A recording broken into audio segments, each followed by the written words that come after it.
Welcome everybody to MogTalk episode 304.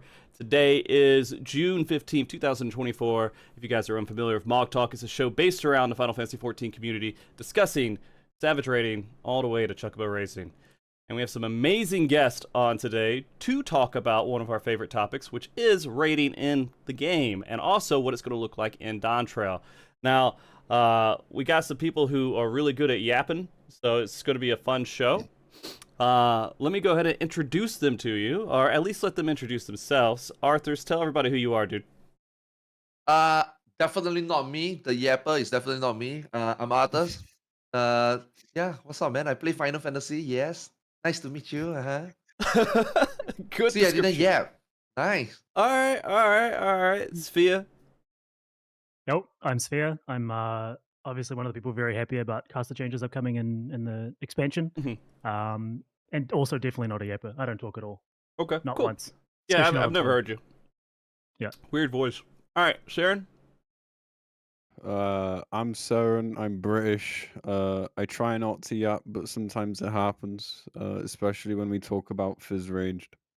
Okay. We won't have to talk about fizz range too much today. I mean, we can talk about Dancer a little bit, but not this really happening. It's fine. They're good.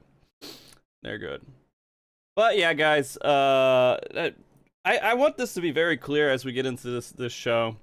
What we're saying is pre-launch Dawntrail has absolutely little bearing on what actually will come in the expansion. It's just our assumptions from what we've seen from the media tour and the recent live letter. So while we may say things like the game is dead, we don't generally believe that.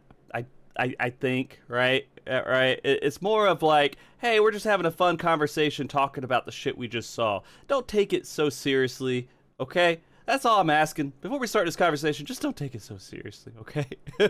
We're just here to have a good time. On a YouTube comment as a Norwegian winter's night. Oh, because what? I sounded that miserable, apparently. So, you know. Jesus Christ. All right. So I want to ask everyone here, first thing, kind of just to get a feel for the room. Media tour just happened. We have a lot of information about the new jobs, kind of a bit about the dungeon, which apparently some people are basing their understanding of how the game will play off of that dungeon. And a few other things, as well as the live letter, which presented a sneak peek into one of the extremes coming up, and the new normal raid, the first one that will be coming out as well. How are you guys feeling? Are you guys excited? Are you guys sad, depressed? What's going on? Bro, I saw the size of that hitbox and I just jumped for joy, man. Yeah? I might be useful for once, and the tanks might just have to move it. It did teleport to middle, so you know we're like half and half right now, but okay, pretty alright overall. Like I remember they were showing the clip like off the edge of the arena because he didn't want to spoil stuff. Mm-hmm. And then he was just edging it towards the boss, and I was like, "Show the hitbox, show the hitbox, show the hitbox," and then he did, and I just left my seat for a second, bro. I was so happy. Could you imagine if that hitbox was actually big? I'd have been disappointed because the boss is tiny. Yeah. I'm like half convinced that melee range is all of a sudden huge as well, and we just don't know about it. So the hitbox being smaller doesn't matter. Okay. Like, what if they've just made everyone have like a 10 yard melee range, and it doesn't make a difference. It's the same thing. Okay. All right. Arthars. I mean, just normal mode, right? Can't really tell much, but definitely seeing the hitbox being back to normal, definitely is joy. I do think that maybe it's normal, so you go to the middle, but you know, maybe copy again, all speculation, right? Maybe in Savage it would not, but we'll see.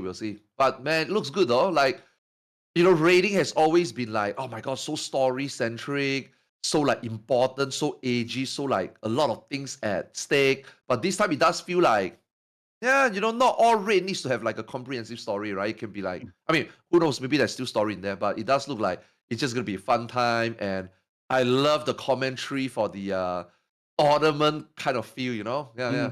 I thought that one was really good. Yeah. Yeah, the raid like atmosphere is going to be really cool and really new, which is actually really, really cool because if you think of what we've had, it's like a bunch of old angry Greek dudes, and then we've had some dragons, some robots, and then more angry Greek dudes, and that's kind of it, right? Like that's all of Yeah. our raids. They're very, very serious, very. I mean, I guess we've had like the tournament arc thingy as well, but even then, that was still more serious because it was like existential threat to the planet or whatever. Right. But now it looks like we're going in there and we're just joining some tournament for fun. We're probably not. It's probably going to be really serious, but at least like a surface level, it seems a lot more fun and lighthearted. Oh yeah, yeah. I think it looks pretty amazing. Just the visuals of it, and the only thing that I'm sure they're not going to do this, right? There's no way they're going to do this where we just go to the same arena every single time. There's no way they would do that, right? They're going to have to like give us new arena floors every fight. They're not going to be like, you just go to the stadium. Well, the whole thing right? is, it looks like it's like generated for the fight, right? So it would make sense, like even lore-wise, why they'd be able to change it. Because I mean, if it's inside a graphics card, like it looks like they're just producing the floor, aren't they? With that, Okay. so okay. that's my assumption, at least, that it would be very easy for them to have a lore-based reason to change it.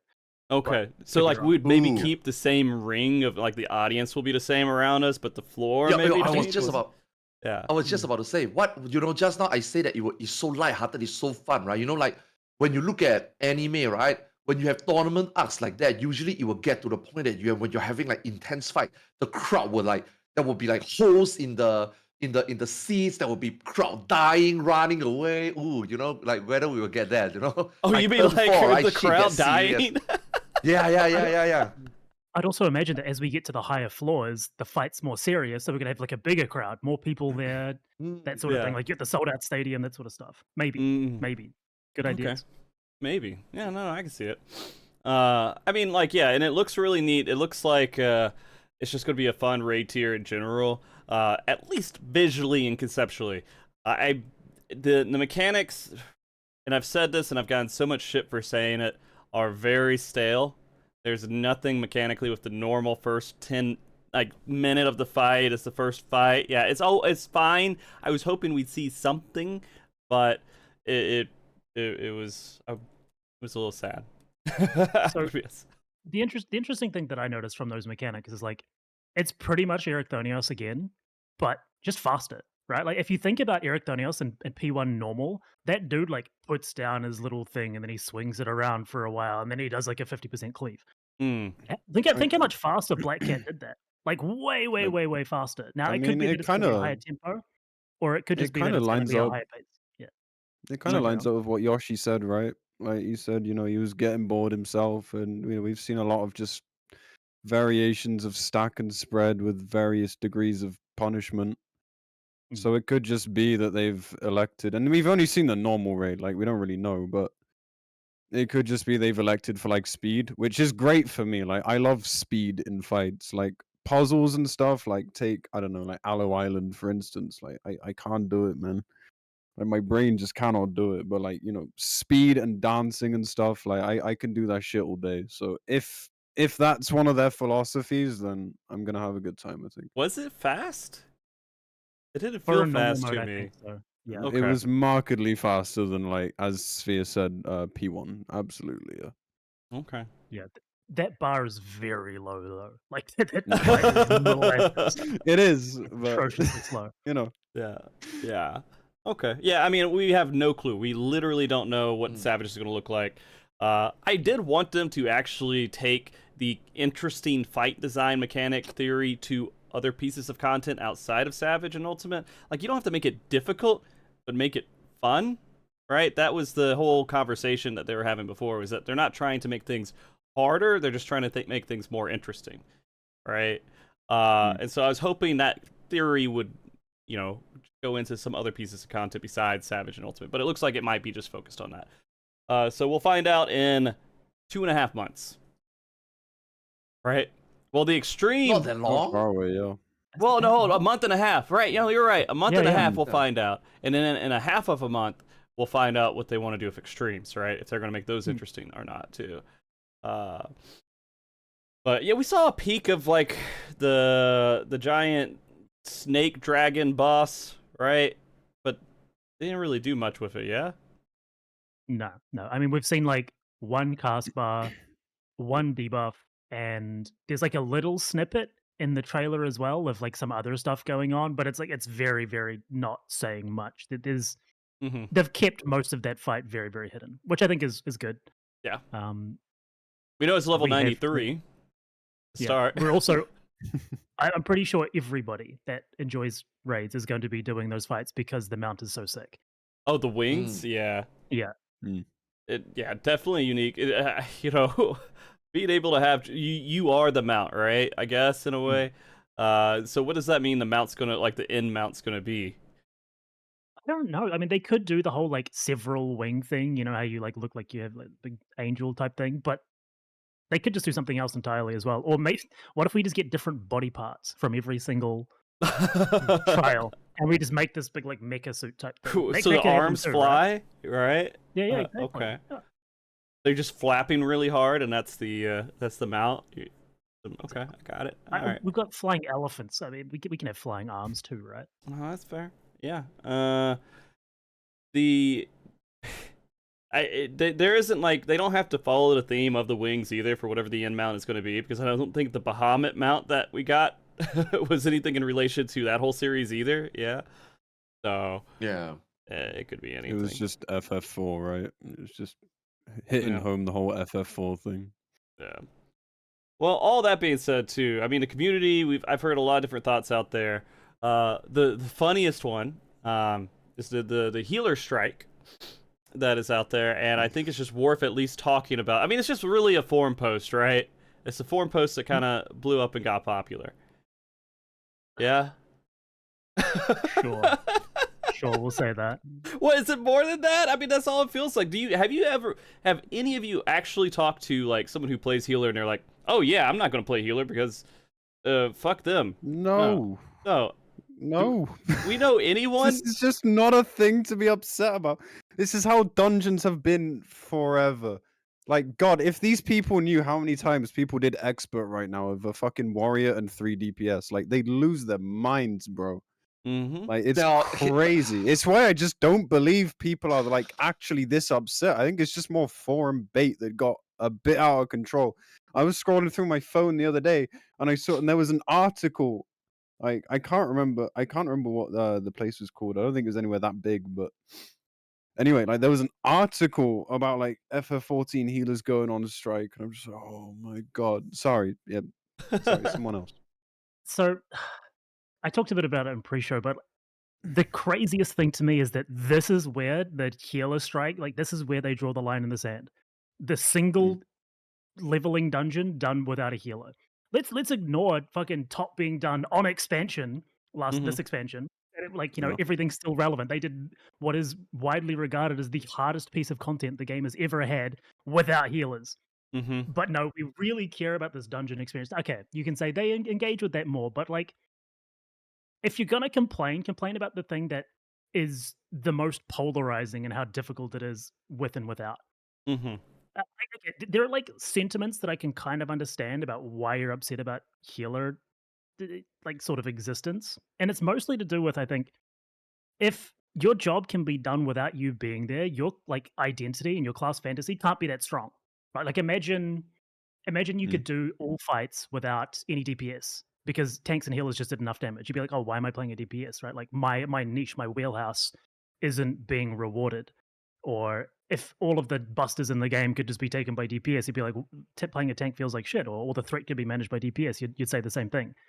If they were complaining about that, then I'd feel like, oh, sure, this makes sense. But they're just like, no, we can do dungeons without healers. And they're not even talking about what that means. They're just angry about the fact that you can do it. It's so like short-sighted and so like undercooked. It makes me really fucking mad to think about, guys. I mean, do you guys remember the people who were around for A Realm Reborn, and when Ramu came out, you didn't really need a tank, right? Because you just used Tiny for that instead, and it solved everything. That's a different situation, right? That is because of the Titan Potato, how strong it is generating hit, right? It's the same as, honestly, it's the same as top, able to run without healer. Like, that one is straight up an oversight, right? Magic numbers should have persist through death. Like every mechanic in almost recently any important fight. somehow magic number didn't persist through that. And I mean, that's the entire reason. Sure, you know, the first few phases you can do it without, but technically speaking, you are still bringing 2 extra DPS or tank to off heal. It's actually the same as healing, right? I wouldn't say like without healer. I think what the forum people were upset is how much more tools outside of healers get, which is enough to get by this dungeon. That's one thing, right? Number 2 is like Sfia says, I'm honestly not sure what they were angry about. The first post I read on the healer strike, the guy that typed so much stuff about how he feels that his job is being betrayed and how the game has gone this direction. The first thing I did, I went to this new website. It's called Tombstone GG. I post his name. He has not done a single. He has not even done Espadillos. He hasn't done a single ultimate. And I was just like, oh, he didn't even done a single extreme. And I was just like, why are you like? Who cares about you now? Before we even touch the situation, who cares about you, right? And the live letter, 3 things I really thought Yoshi P would talk about. Number 1 was the 7.2 thingy. Surprisingly, he do it before the live letter. Second and third thing, I was not hoping, but I just, you know, when there's a shit storm coming, right? You want to see the reaction of the guy. Did he take it seriously? Did he read the forums? Now the Black Mage one and then the Healer Strike problem. I'm so happy that he didn't even give a fuck.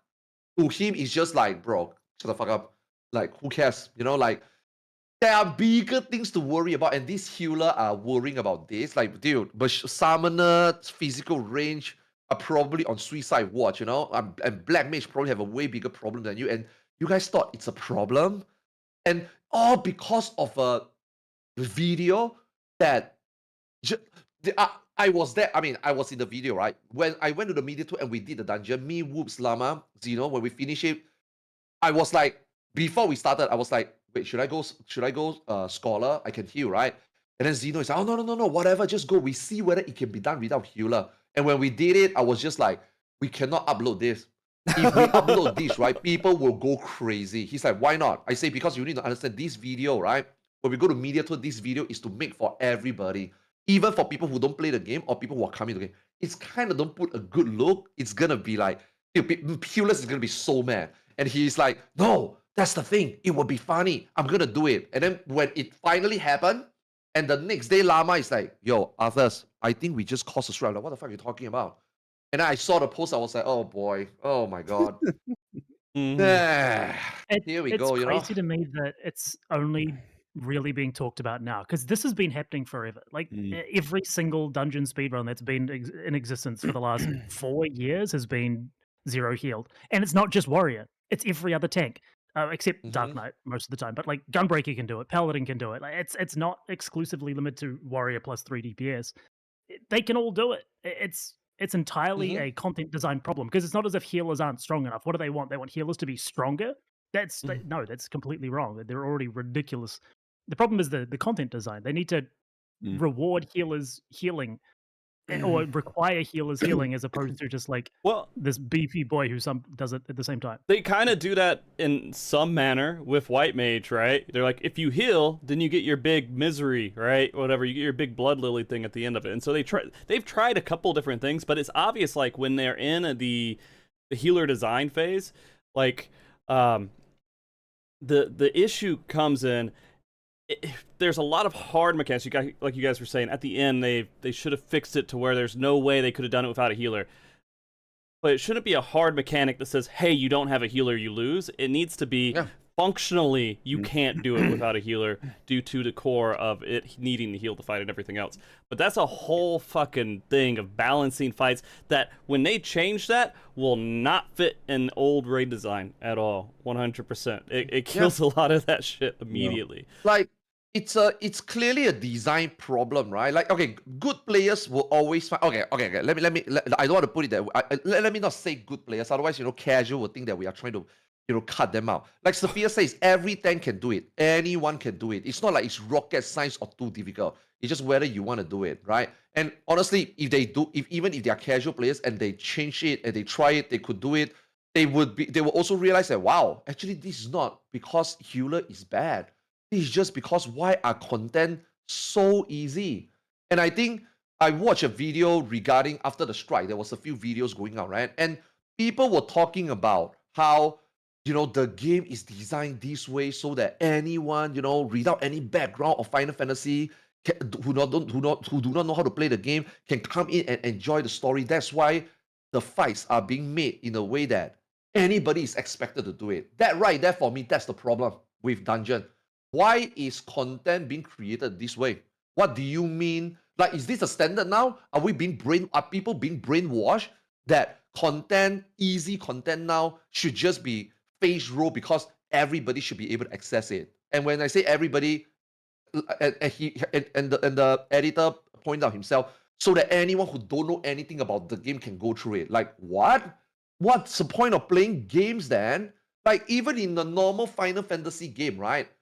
There are bosses, mobs that you can't kill. That's why you go level up and gain more gear or learn more spells, right? So why in Final Fantasy 14 it's like, oh, you don't know how to play the game? It's okay, level 91. Level 91 dungeon, by the way. Not level 1, okay? Level 91 dungeon. You can go in, do anything and clear. And then for people who knows how to play the game can do without healers that somehow surprise people. I think that's the problem. The problem is the design of the content. Now, just now you were saying, right? It seems like Savage and the end game content is where maybe they will do more focus, but I feel that even Dungeon, they need to really look into it because, man, it's getting really kind of embarrassing that they have to cater so much for people, I think there's kind of like the argument, at least, that like when you're going through that, it's story mode. You're doing story mode all the way until in game. The game is in story mode, on easy mode. It's on all this stuff, right? And then when you hit the end game, that's when the challenges are supposed to happen. I think the dungeons should be harder at 100, right? When they come out with new ones, those should be harder for sure. And honestly, when you're going through these dungeons, preferably if you're doing it with a healer because that's the better option to do it. And when it comes into Ultimate, you're doing it with a healer because that's the better option to do it. You're doing these extra things for challenges. Unless you really know what you're fucking doing, I guess, with dungeons, then you can go back without a healer and blast through it faster, like what you guys were doing.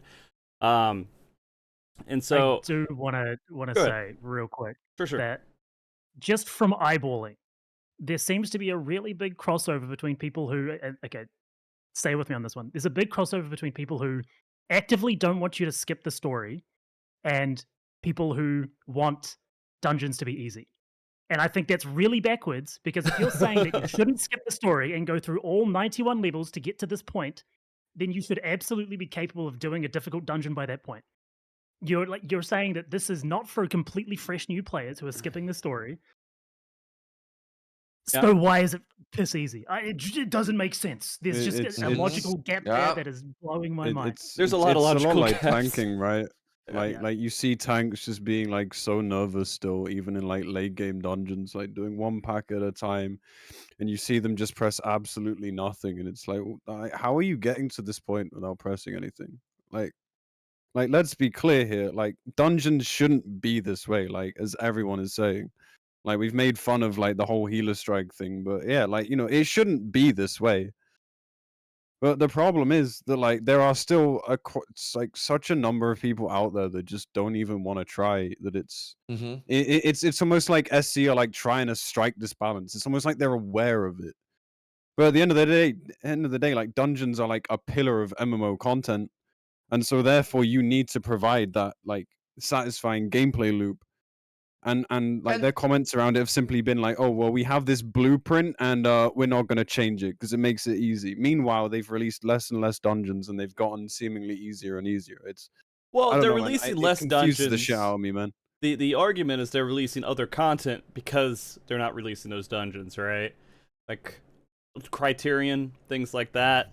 They're saying that these things are the content that they're switching over to, which Criterion is a good trade-off, I suppose, if they can fix the reward system and the repeatability to it. I mean, you can't do that without a healer, at least. So yeah, I guess so. Yeah, but it's just the story portion of this game, right? That they are catering towards like going way too far, I think, and not just dungeon, 24 man.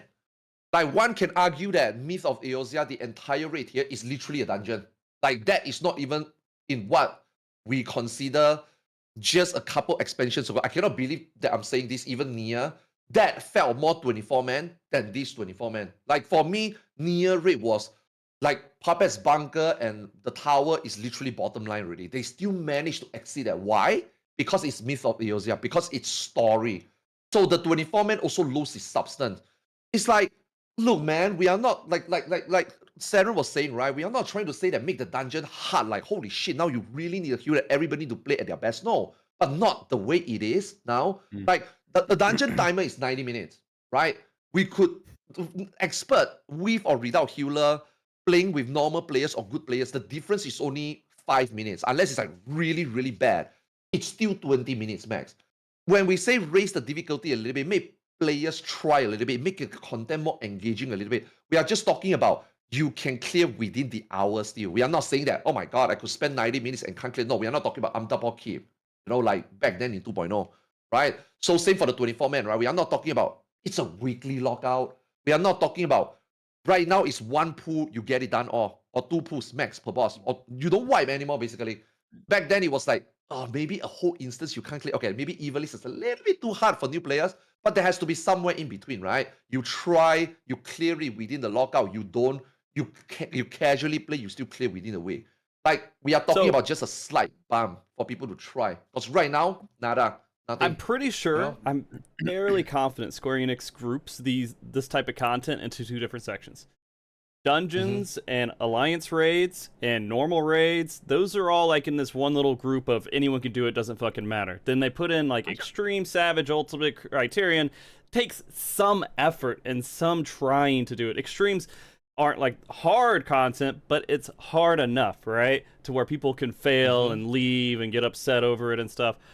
The other content, you don't fuck it up. You just get through it. No matter what, you'll get through that content. You don't have people, you have people leaving, but you don't have like the whole group disbanding and not completing it. I mean, back in the day, maybe like A Realm Reborn, those Crystal Tower dungeons, we had some stuff with that, but I don't remember past that, like ever having groups disband or just giving up completely and you lose the dungeon because no one completes it.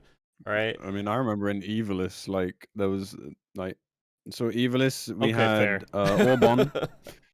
We had Orbon, and then I remember my first run through, we finished it with 4 minutes left on the duty timer because Thunder God just wiped you over and over. And then we get to the near raids where it felt like a lot of fan service. It was good, yeah. No, you're right. And like that, at least for a first time through. Like obviously you don't want that every time, but for everyone's first time, that seems pretty normal. Then you get to near, and it's like it's a lot of fan service. It felt a bit slower, but it was fine. It was okay. And then you get to the 12 Alliance raids, and it's literally you're doing a dungeon but with 24 people. Like it didn't even feel like it was including. You had to have everyone. Maybe the last boss of Aglaya, because you at least had like the ads, right? But after that, it was just like it was standard dodging mechanics, but there was just a lot of you doing it. I don't know. I see Alliance raids as non-challenging content. It's just content to do. It's things to do every week. It's something you put. That's it.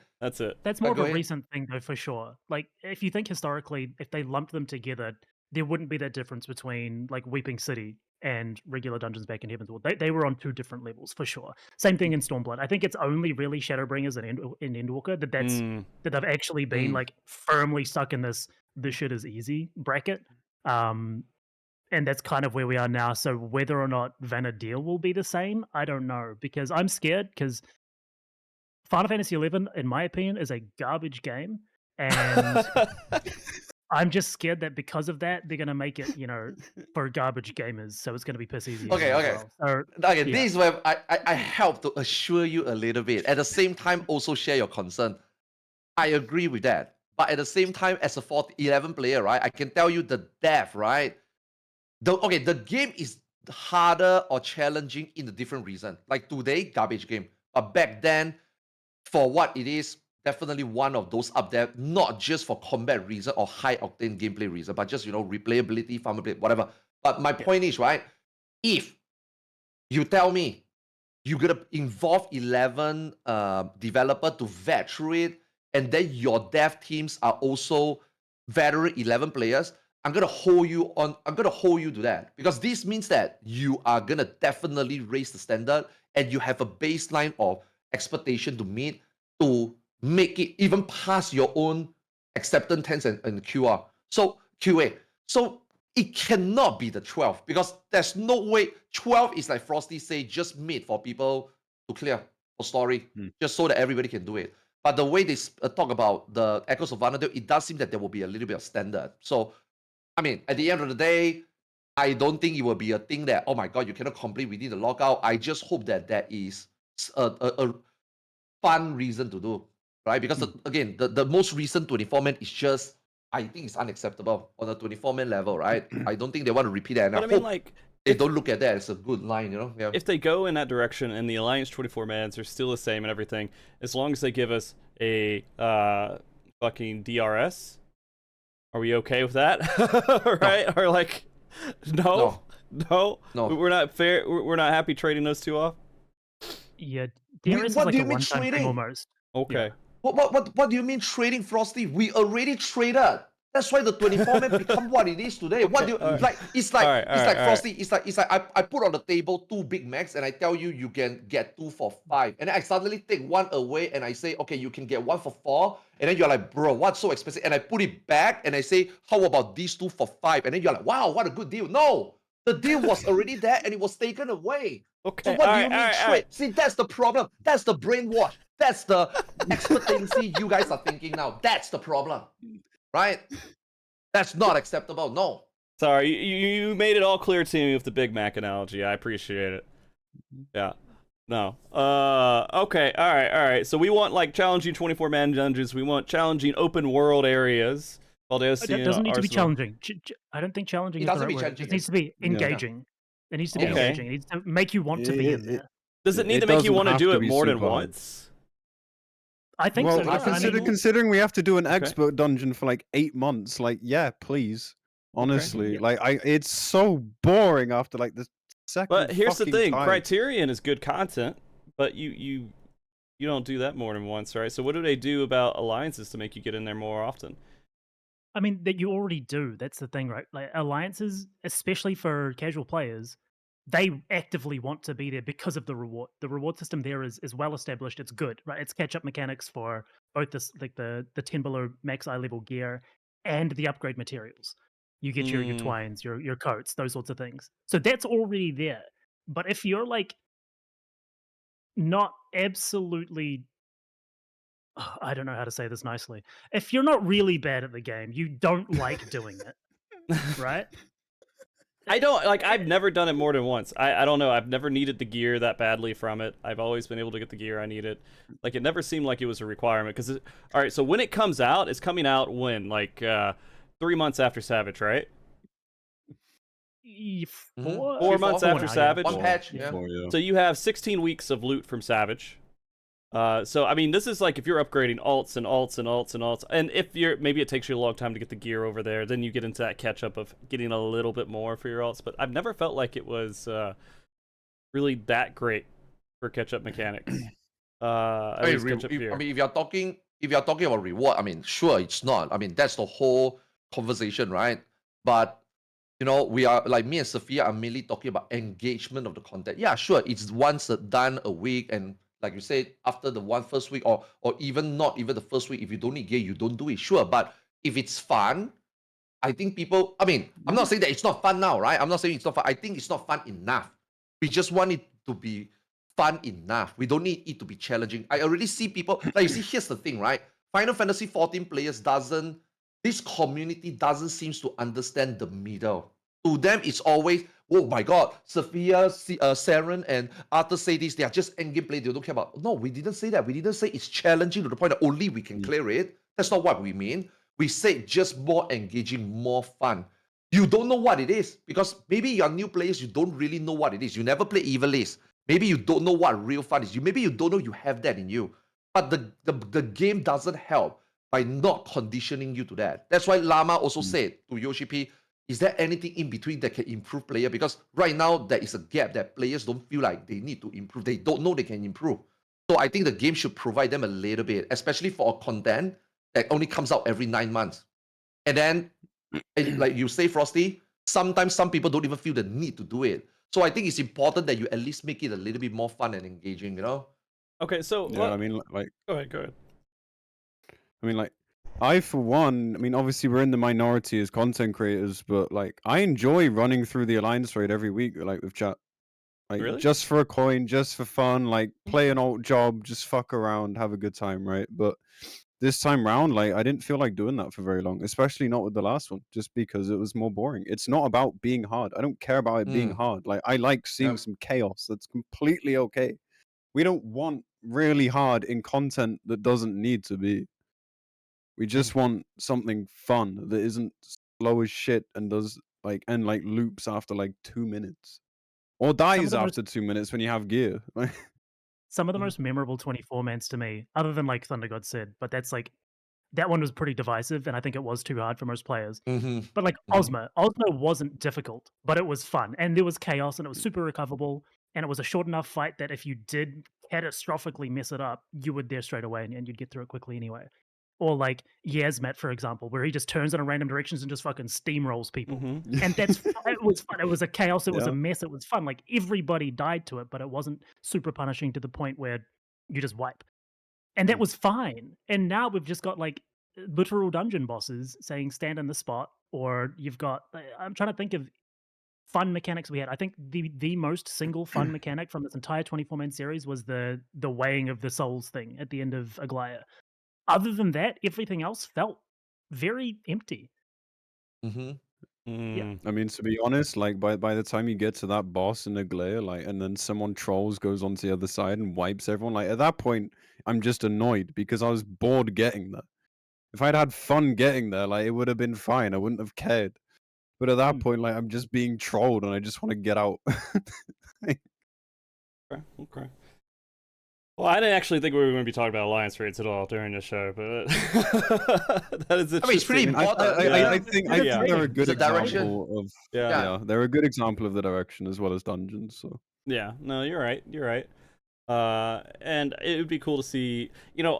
I've always had the idea that it would be really fun if they did two versions of it, and I know they're not a big fan of doing that, like a hard mode dungeon and a regular dungeon, but a hard mode alliance raid and a regular raid would be great too, because the hard mode raid could maybe give you on content gear, just you up the stats and damage and everything for everything with it, and it would be enjoyable for players who want to get that extra gear, but it gives pressure to the players who can't execute it to do it too. So I don't know. I feel like it would be worth it to start giving multiple levels to other pieces of content. Dungeons for No, I sure, agree. but I don't know. I mean, I'm gonna say it. Like, obviously, we can't have this exact thing, but if you really want to solve the dungeon problem, then you need to just give everyone a feeling of progression, and they can hop off that train at any point, aka M+. From what? Like some form of this for those that don't want a massive challenge. They don't have to do that.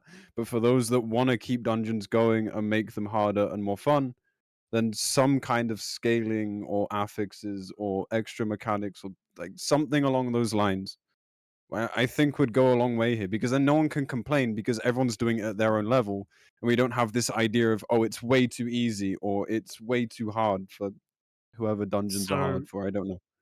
in that, well, on that note at least, they have talked about, and it wasn't ever touched upon again, that there are going to be changes to the structure of Deep Dungeon, which may be that potentially. Because when I first heard that Okay. Deep Dungeon was coming to the game, I was like, oh, this is going to be probably some infinite scaling thing where you get randomized layouts and floors and affixes and things like that. And there's potential for that to be what it is. Mm-hmm. So I would say that that's one area where they could potentially look to fill that niche that the game is kind of missing. Because it would make the most sense, right? Like the format's already there. It's got so many of the systems in place, the randomness, the sort of the variability to it. True. They would Yeah. just need to make a lot of system side changes to the way it functions to allow it to do it in that sort of way. But they didn't ever reiterate on what they were talking about when they said they were changing the systems. They just said, something's going to happen, and then we've never heard anything again. So maybe this expansion. Okay. Maybe not. Yeah. Hope We'll it. see. But yeah, because we're all talking about the healer strike. That's funny. It's kind of evolved to this direction here. But yeah, again, I guess going back to that too, is that there's not much. They would have to change a lot with healers, I think. And I think it's kind of silly. The community's upset now too. I think we can all agree on that. But the other thing is, how they design healers currently is that they're made to be able to make up for when people fuck up. So when things go well, healing feels bad. When things don't go well, healing feels amazing, which is why I heal in Party Finder all the time, because that feels engaging and fun. All right. Yeah. So they would have to figure out how to design it in a way to where when people mess up, healers can still fix it. And the closer they get to like tining that, means there's less mistakes that you'll be able to make up for as a healer if you make it harder to heal, make it harder to DPS, I guess, things like that too. I don't know. So we'll see. I would be interesting if Yoshida had come back and respond to this whole healer situation and the complaints. But I was hoping, yeah. So he has didn't give a before. fuck. He has responded before, and he said, "If you want engaging content, do Ultimate." Like We'll do that's Ultimate. literally what he said. It's not even a meme. So Yeah. I don't think we do want a response from him because he's probably just going to tell everybody to shut up. Yeah. You'd probably tell You know, everybody to the- wait also- and see. Yeah.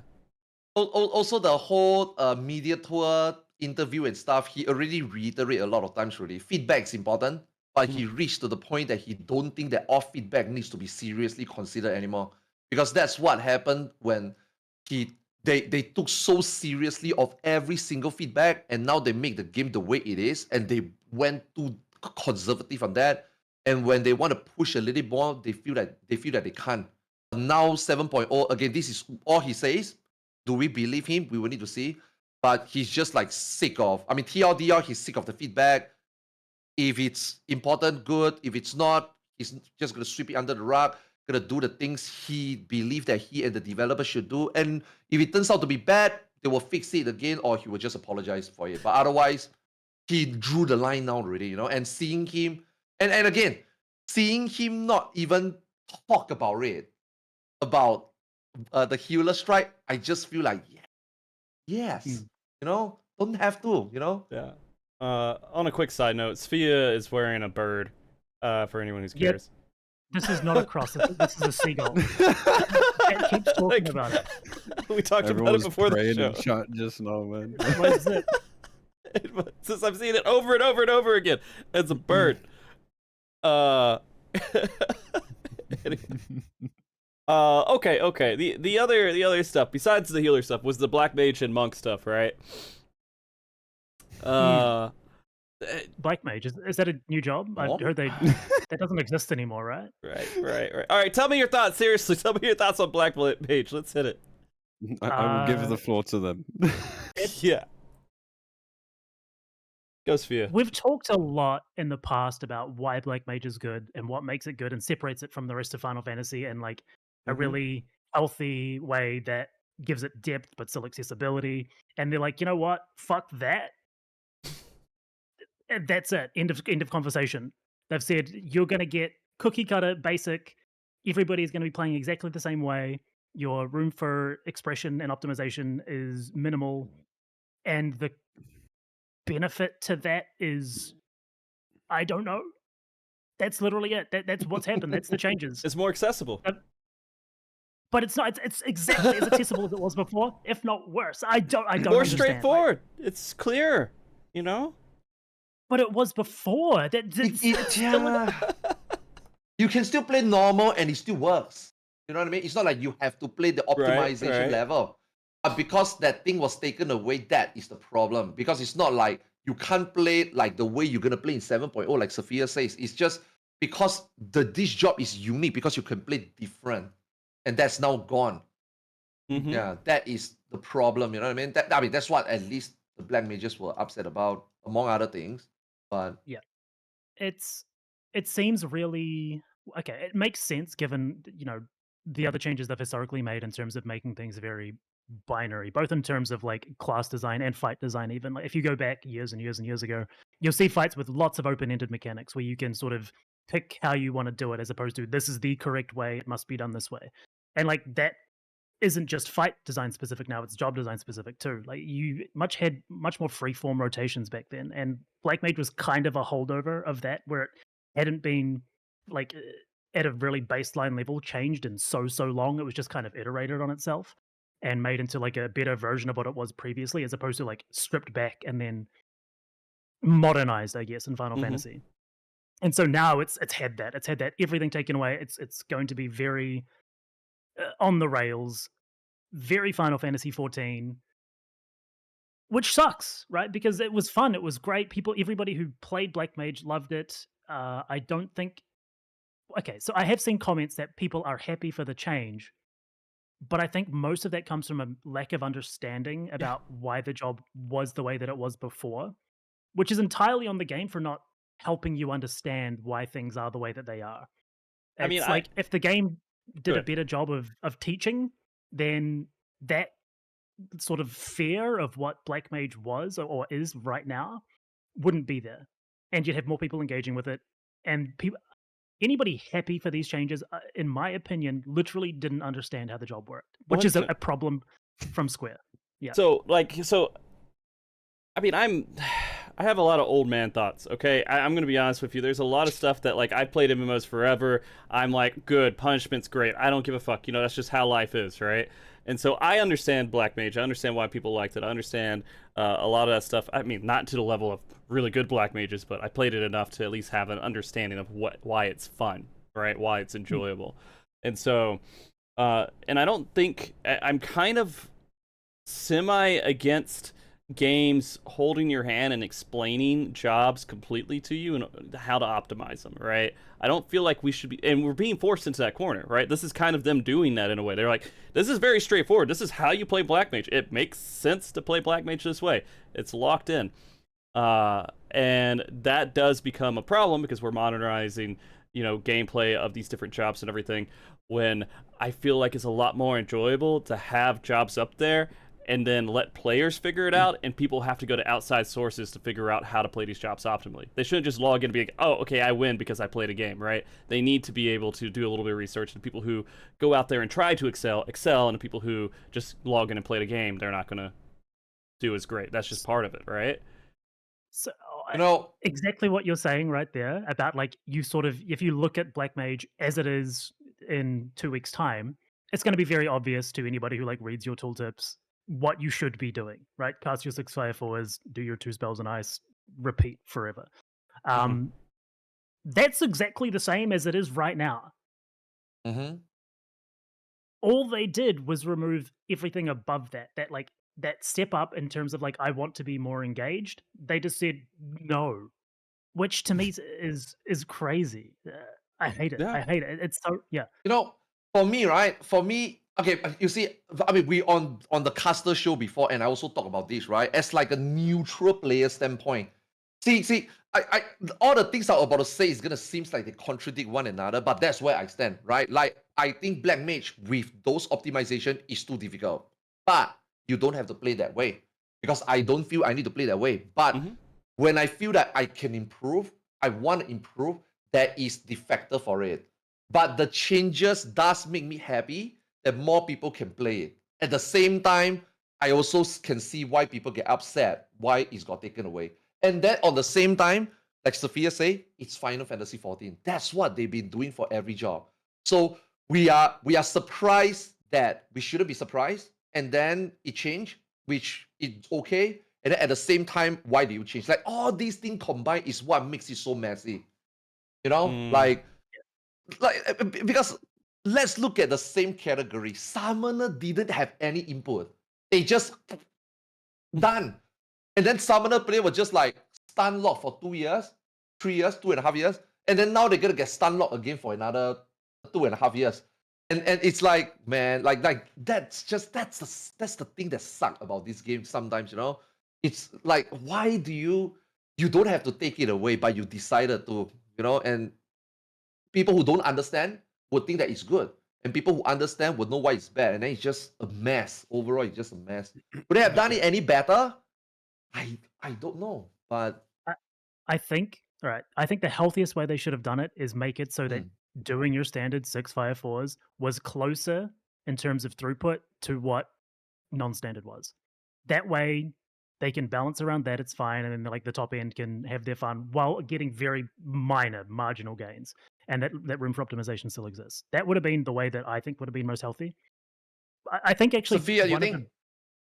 Carry on. Sfia, you think Ice Paradox should just come back? No question asked, that thing must come back. I think it should. because that was what added the majority of the flexibility to the job. That would be, I Yeah. think, the easiest fix right now to add some depth back to the job. Yeah. But I was going to say that I think one of the largest problems that if you look at Summoner getting absolutely like gutted, it wasn't as if that was a sudden thing because it got so many changes over the years, right? It got like its dots changed, it got its summons changed, it got its entire form changed, and it shifted from this sort of dot and kind of pet class to like a summon Bahamut burst window class, and then it got changed again. Black Mage has kind of always been the same thing, and so people who have liked Black Mage have liked it for a very long time, and then it gets like a sweeping change after that. If it had been like, oh, we're taking away this here, we're going to replace it with this here over the last 4 or 6 years, then maybe this wouldn't be as jarring. But it didn't happen like that. That is like actually we've been going in a very specific direction with this, which is very open ended, and now we're just going to completely cut that off. That's probably what it is. Yeah. It would be interesting to hear Yoshida talk about these changes. Like, I think personally. he should. He's the main. Yeah, he's the main it would Black be Mage interesting. player, He hasn't made like any direct Yeah. comments on it at all, but I feel like he would have some things to say about it. So I'd like to hear him actually come out and start talking about the changes. I mean, he's basically going to say it was still using kind of an old system, probably for how jobs were functioning before, and they wanted to get it in line with all the new jobs and how they function. That's probably all he would say to it. But I would say probably internally isn't that happy with the change. But I don't know.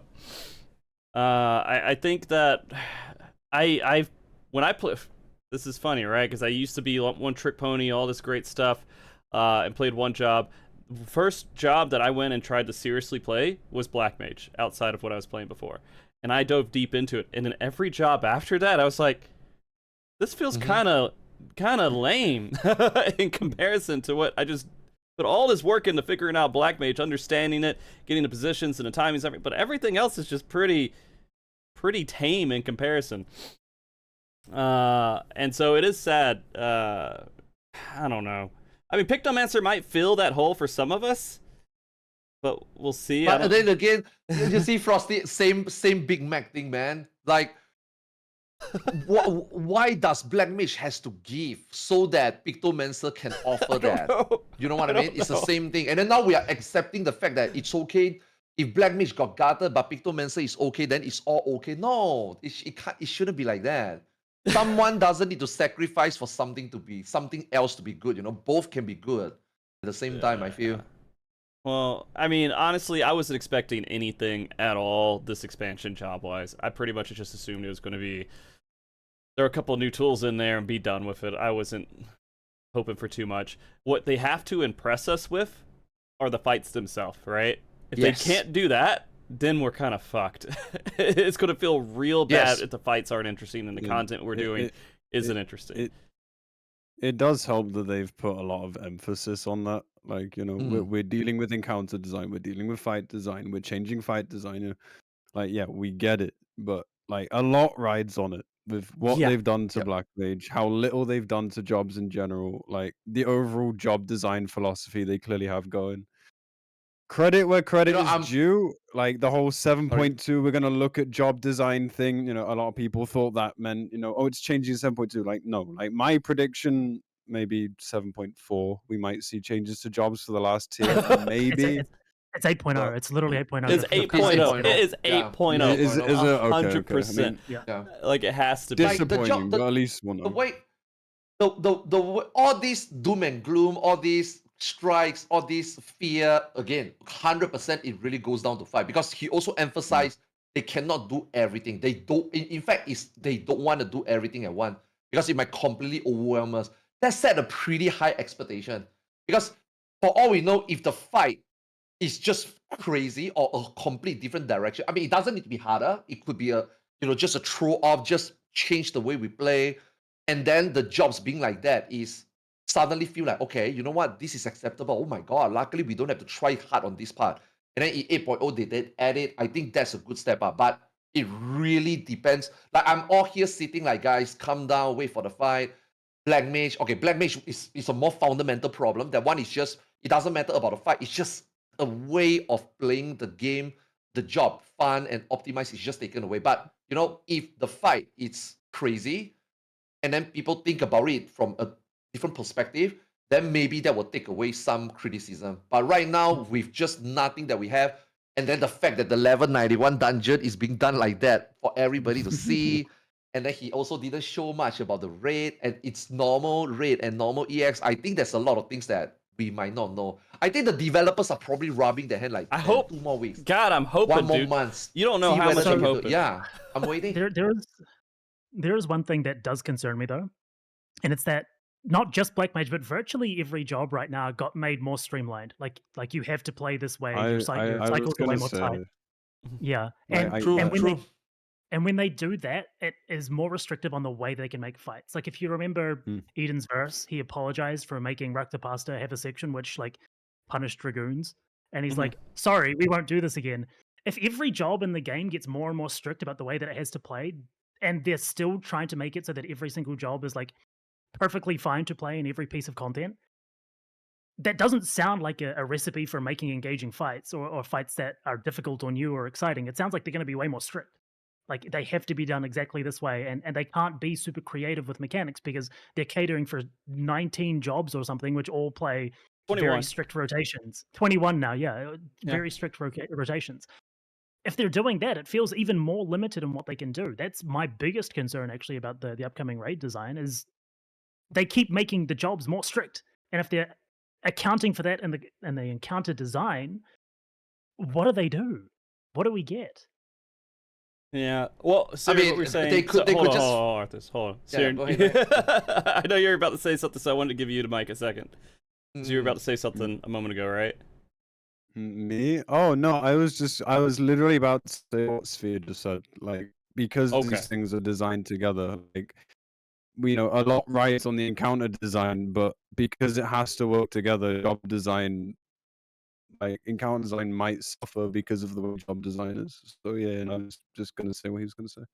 Okay. I just want to make sure I didn't skip Man. over. All right, Arthur. Yeah, no, Yeah. Because we might be. Arthur started talking. mean- I was like, it might be an hour before I get back to you. So. No. I mean, just a little. Like they could just say "fuck you" and your optimization, and just make you like, okay, instead of expecting you to do 100% potency here, we now make the boss in a way that maybe you can at most squeeze 90, and we're gonna balance around that. But then, hey, if you somehow find a way to do it 100%, good for you. You get it. You clear the fight slightly faster or have less trouble. Now they could do that, but based on recent example and how the philosophy like Sfia changed to what it is today, that they clearly make 2 minutes has to do like that and your job has to do this much, then I don't think it's gonna work. But if they were to just say a little bit of, F you and your optimization, that could mean something. But again, the fight needs to come out before we really know, Yeah.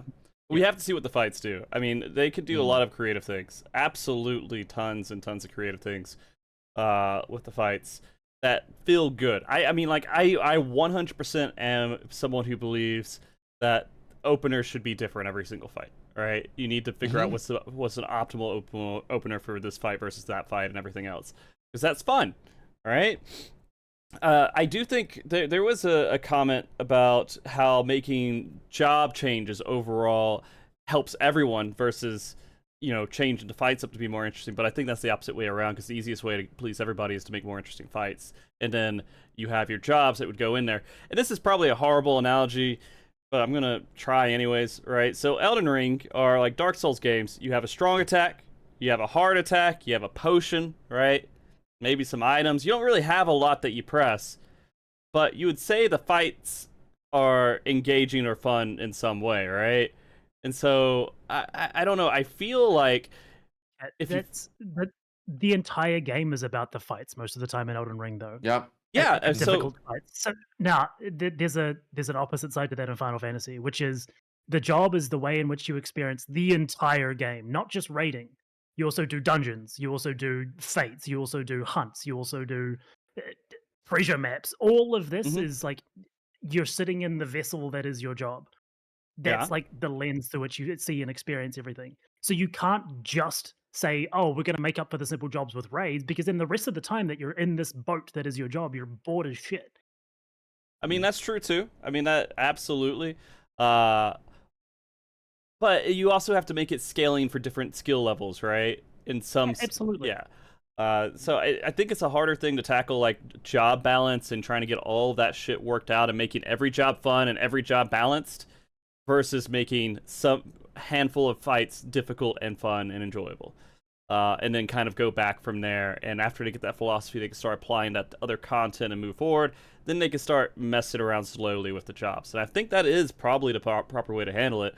But we need a lot of like assurance it's actually happening, right? And so that's why I made such a big deal about looking at that normal fight and there was being literally nothing different about it.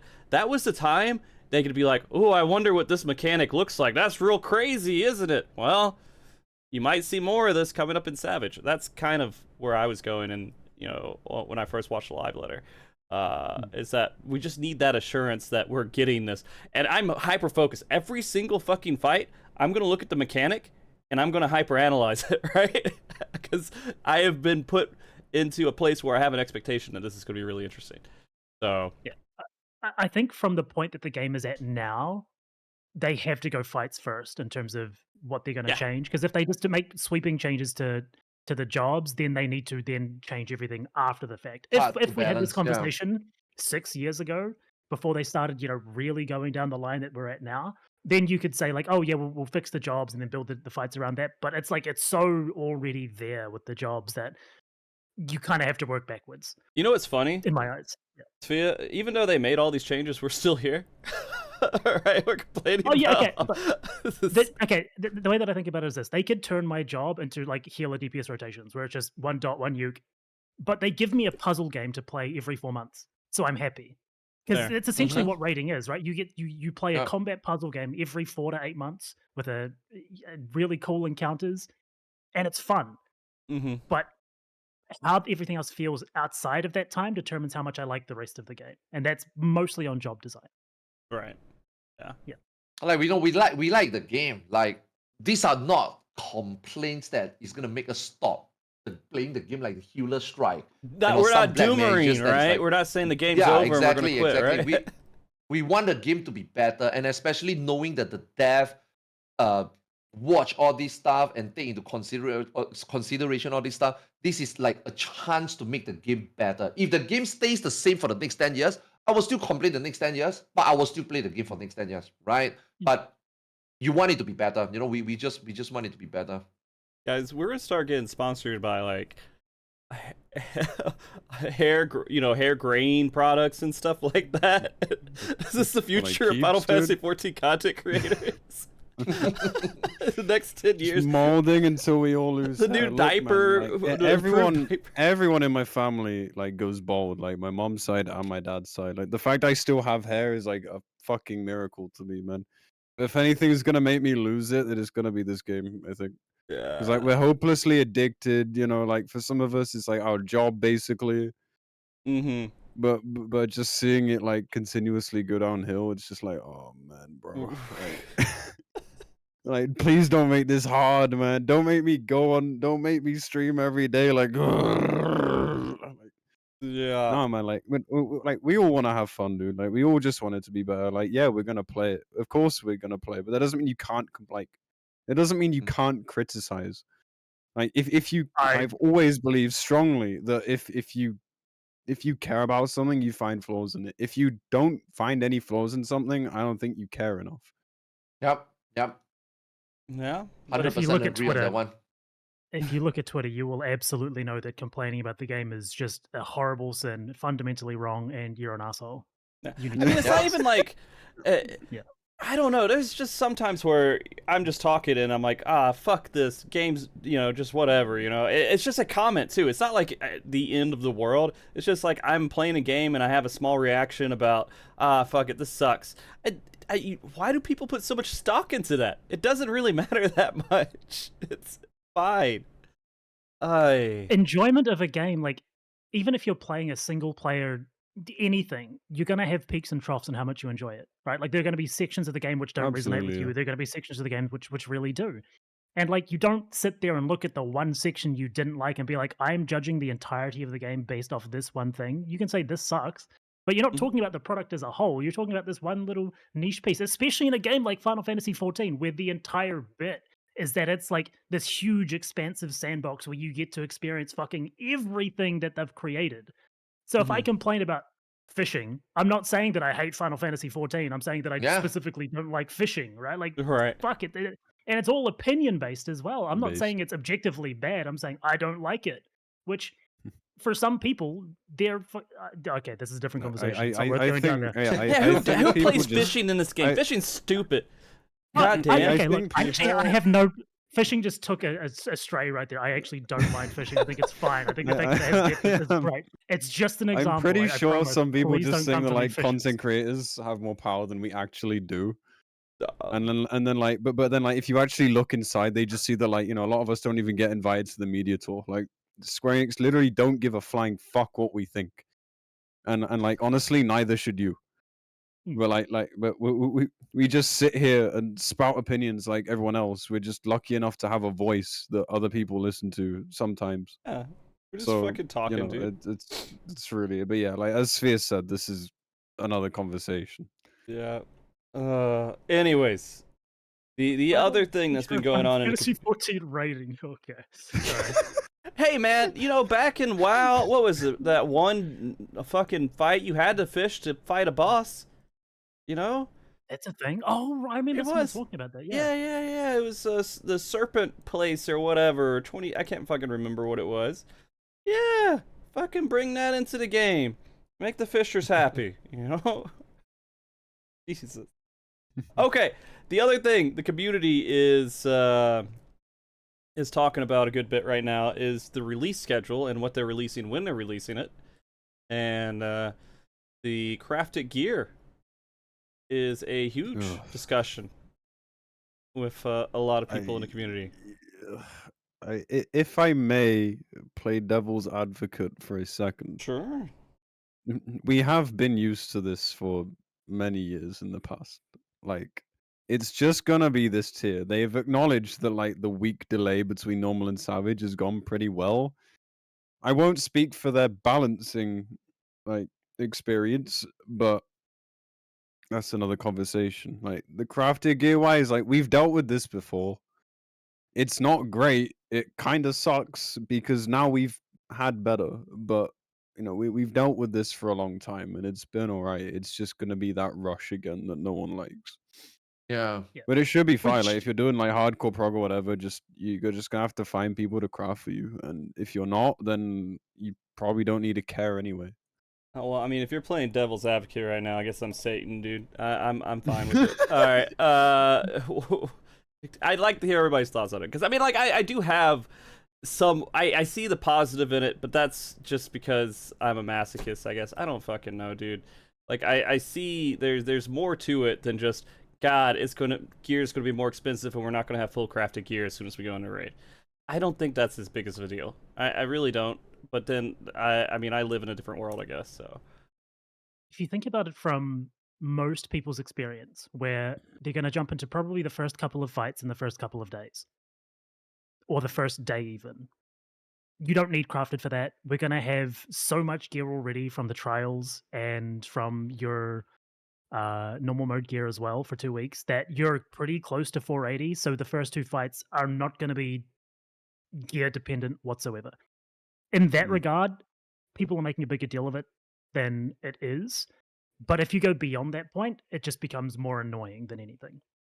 I think the biggest complaint is that there are people who both enjoy crafting and raiding, and if they have to make that choice, whether they want to make guild or like day one raid to a high level, then they're literally limited in their options now, which is like antithetical to what Square Enix usually does with every option in this game. They say you can do anything whenever, and if there's anything time limited, you can only do one of these at a time. Now, the other thing on the other side of the coin is that I actually like the logistics of managing a crafting team and interacting with more people in like the raid race process. I think that's fun. I think it's cool, but I completely understand why like it's absolutely unhealthy for most people engaging with day one raiding. So there's different perspectives. There's a world race perspective, which is completely different than a lot of other people who play this game, right? It's very small in comparison to a lot of other people. It's an interesting dynamic for me to observe because it adds in. So let's just focus on the world race side for a second, because it adds in this whole concept that having an FC and having people supporting you and having this team, this community of people to support this team to win is a benefit. But then other people hate that because they also like the concept of just being able to go in with 8 people and not think or care or anything else, which is a cool thing to do too. But rating FCs don't exist really anymore, right? They're kind of gone for the most part, and I think part of that has been some of the crafting changes. I don't know if that's a good thing or a bad thing, but it would be neat to start seeing like FCs come in and be part of the world race again, and those actually being a thing. It's one of those things where quality of life has an active like detriment to the social aspects of the game, which happens in like a myriad other ways. But this is like a really like on the nose point for us right now, where like certain things where you add quality of life, things like duty finder, all those sorts of things actively will take away the way that you network in the game. And this is like, it's obviously way more beneficial than it is detrimental, but like there's always that push and pull, right? You're giving up one thing to get the other, and this is just. I mean, it kills the I social. think a aspect for sure. no-brainer. Yes, it should be a no-brainer that crafting being available early is a good thing for virtually everyone because there's no downsides. Whereas if you release crafting with the raid, there are downsides, even though there are positives. I think that it should obviously come out earlier, but I still get to benefit from the upside of it. Right, you're in a position where you would benefit from it, right? And Yes. so it's different for you. I mean, but a lot of people who are in the race wouldn't benefit from it. This just hurts them. Yes. So there's that aspect of it as well. I can sympathize with that completely, 100%. I like it being super accessible, but I also miss FCs, dude. I really do. I miss that. Lucrezia is the only one that's holding on, which is funny because Lucrezia just kind of disappeared and then they just kind of came back before. Yeah, they have like 3 teams or something now. Yeah, right? they got like 3 have teams. a bunch of rosters. They were able to even win like the Criterion, race that happened recently too, or a while back. But I mean, and they're actually. There's a lot to talk about with that. The Lucrezia is really interesting right now, just within how it's handling a lot of things because they're a 0 third-party group, no ACT, no anything, nothing. They're completely like pure in the way that they're handling the world race, which is interesting to see that direction be taken. And it's purely because I think if they didn't, then there would be just so much scrutiny. If they didn't talk about it because of what happened in top, there would be just the waters are so murky at this point that like unless you're very actively against, everyone just assumes that you're for, I think. Yeah. But anyways, I mean, with all that too, I see it being just this extra aspect. In game design, I like it when people are forced to make choices, right? And the road they take makes them unique because of the road they took, right?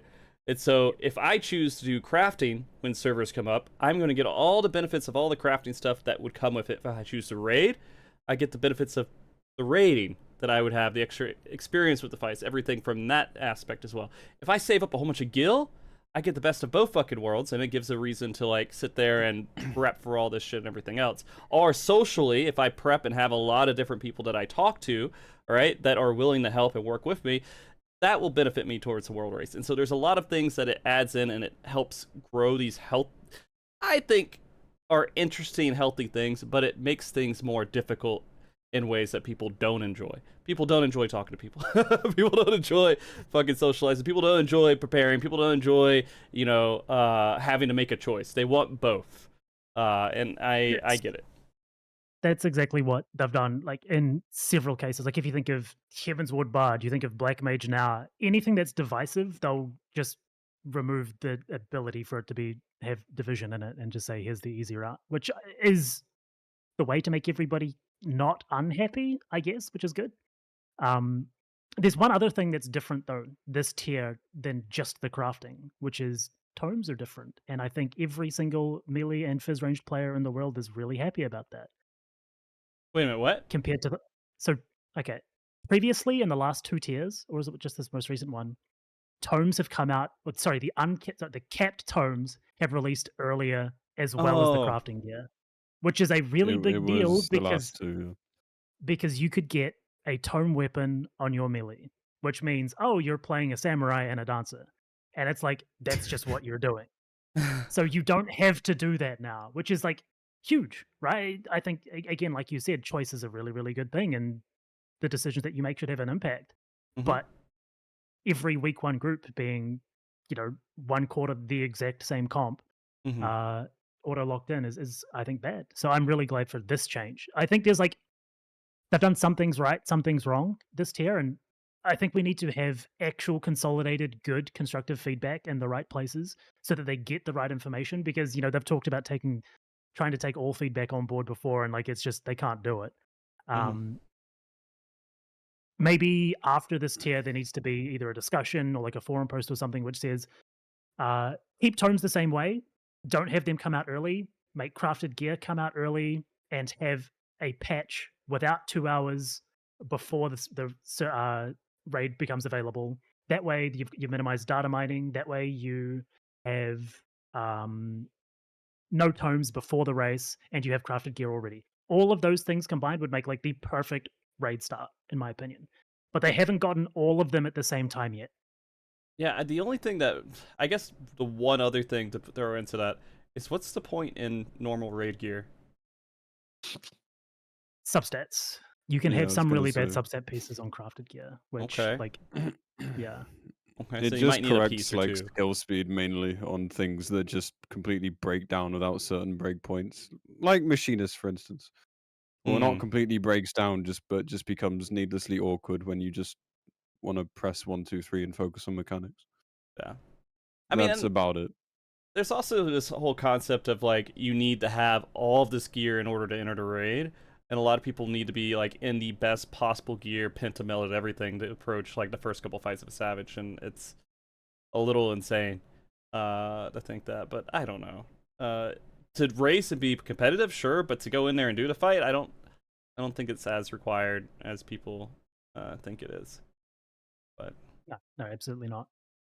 no. That said, like there is no harm in being overprepared, right? Like nobody loses from that, so people are gonna want to do it regardless. I mean, you get less time in the fight, I guess. So I don't know. It depends on like your rating schedule, right? Like most groups aren't going to be going as soon as the server comes up, especially for like North American groups. You're not waking up at 3 a.m. if you're like a semi-casual group. A lot Hmm. of week one groups won't even alarm clock day one because they don't need to, right? If their goal is to clear on the weekend, for example, they have the entire weekend to do that, and then they can just raid the evenings until that point. And so then they'll have, maybe someone has free time that day to log in, craft everybody their gear. They're not really losing out from that situation, but anybody alarm clocking, raiding straight away, they're the ones that are most hurt by Yeah, this. I will Yeah. agree with that. Yeah, people who alarm clock are most hurt from it. Everyone else, it doesn't feel like it's that huge, but I mean, we're gonna have overpriced gear for sure, way more than would be before. Although, I mean, the gear would have been pretty expensive if it came out like when normal raids came out too. I would think because everyone's gonna be buying that for extremes. I guess I don't know. What did extremes give again? It's like 2 accessories, There's 4 accessories and a weapon. a weapon, 4 Yeah. accessories, and a weapon. If he sticks to that, yeah. Yeah. Okay. So I mean, everybody's going to have at least that. So the only thing that you would need to fill is the left side. In general, is it like the crafted gear on the same eye level as the extreme? Yeah. Yeah.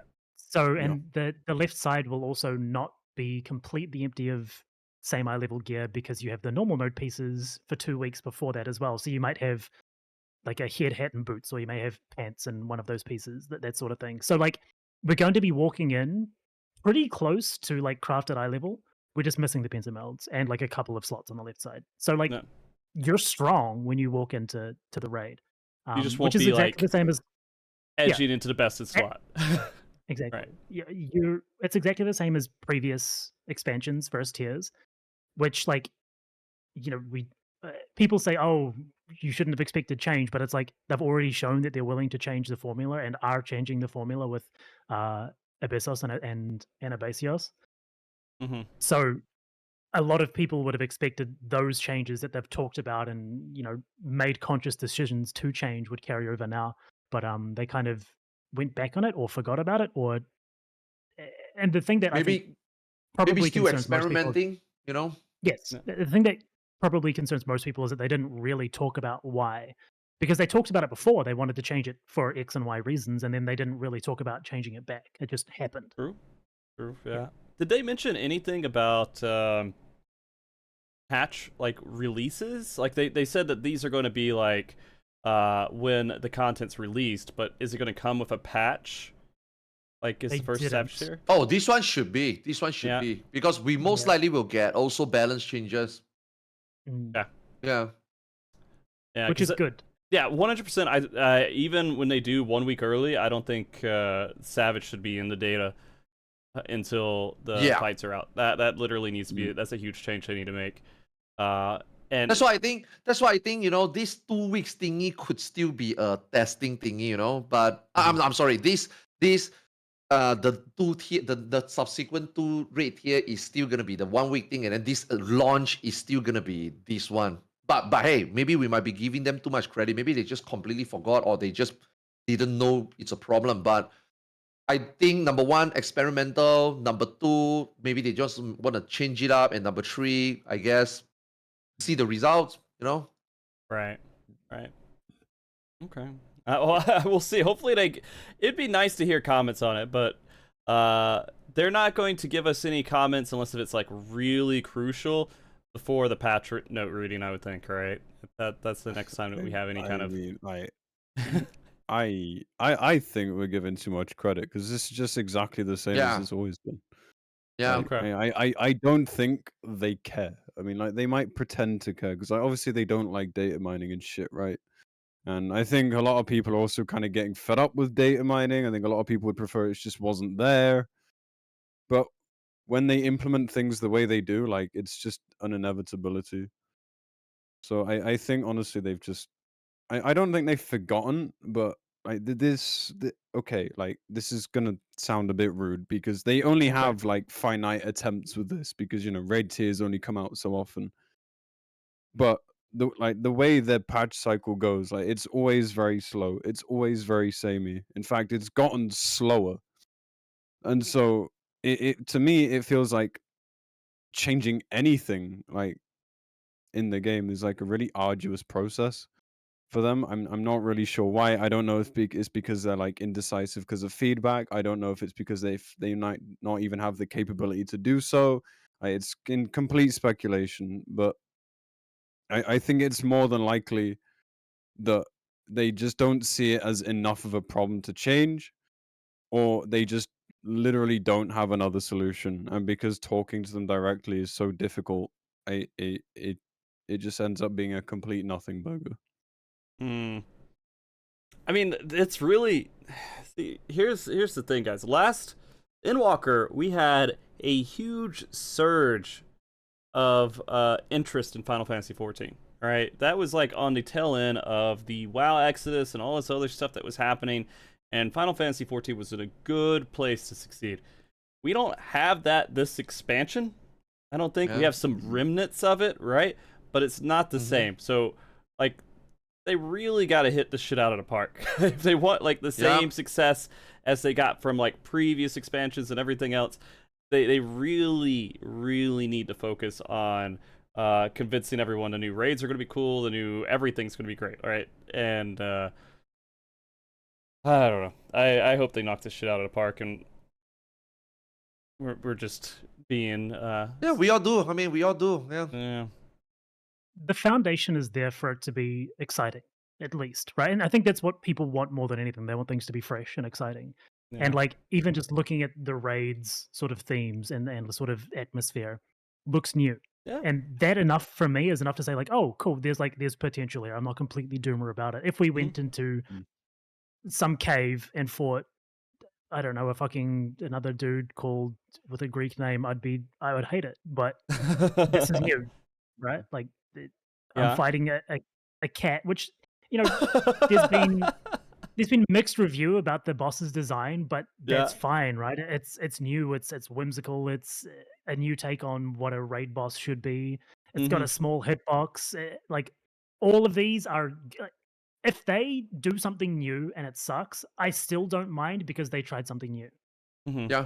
Right? Like that to me is way better than them doing the exact same thing and it getting stale.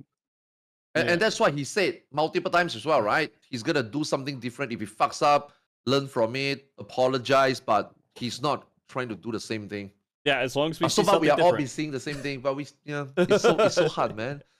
It really boils down to after the so much release, is really going to lean into it's all Savage. on that, really. Yeah, on that. I think a little bit's going to lean into the extremes too, right? Because a lot of people are going to be interested to see if the extremes are fun and interesting, and they're content doing this farm that they're going to have to do on it, right?